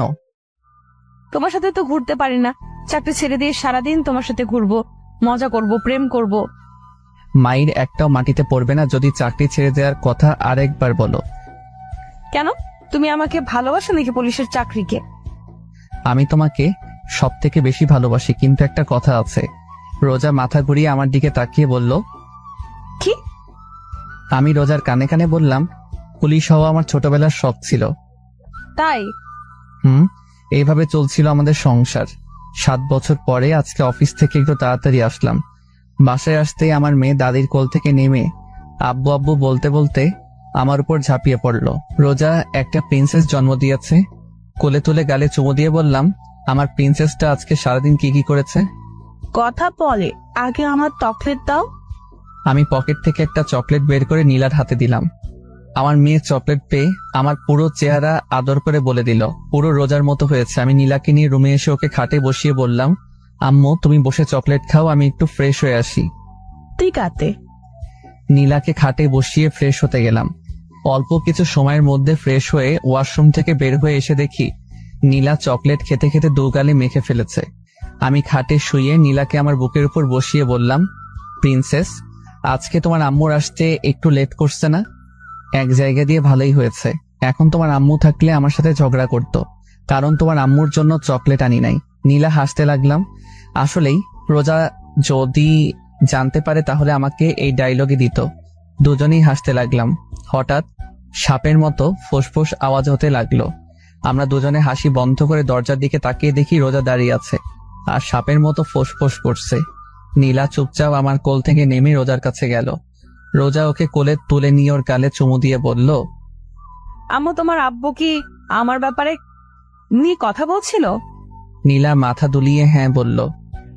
আচ্ছা ঠিক আছে, তুমি নিচে দাদুর সাথে খেলা করো, যাও।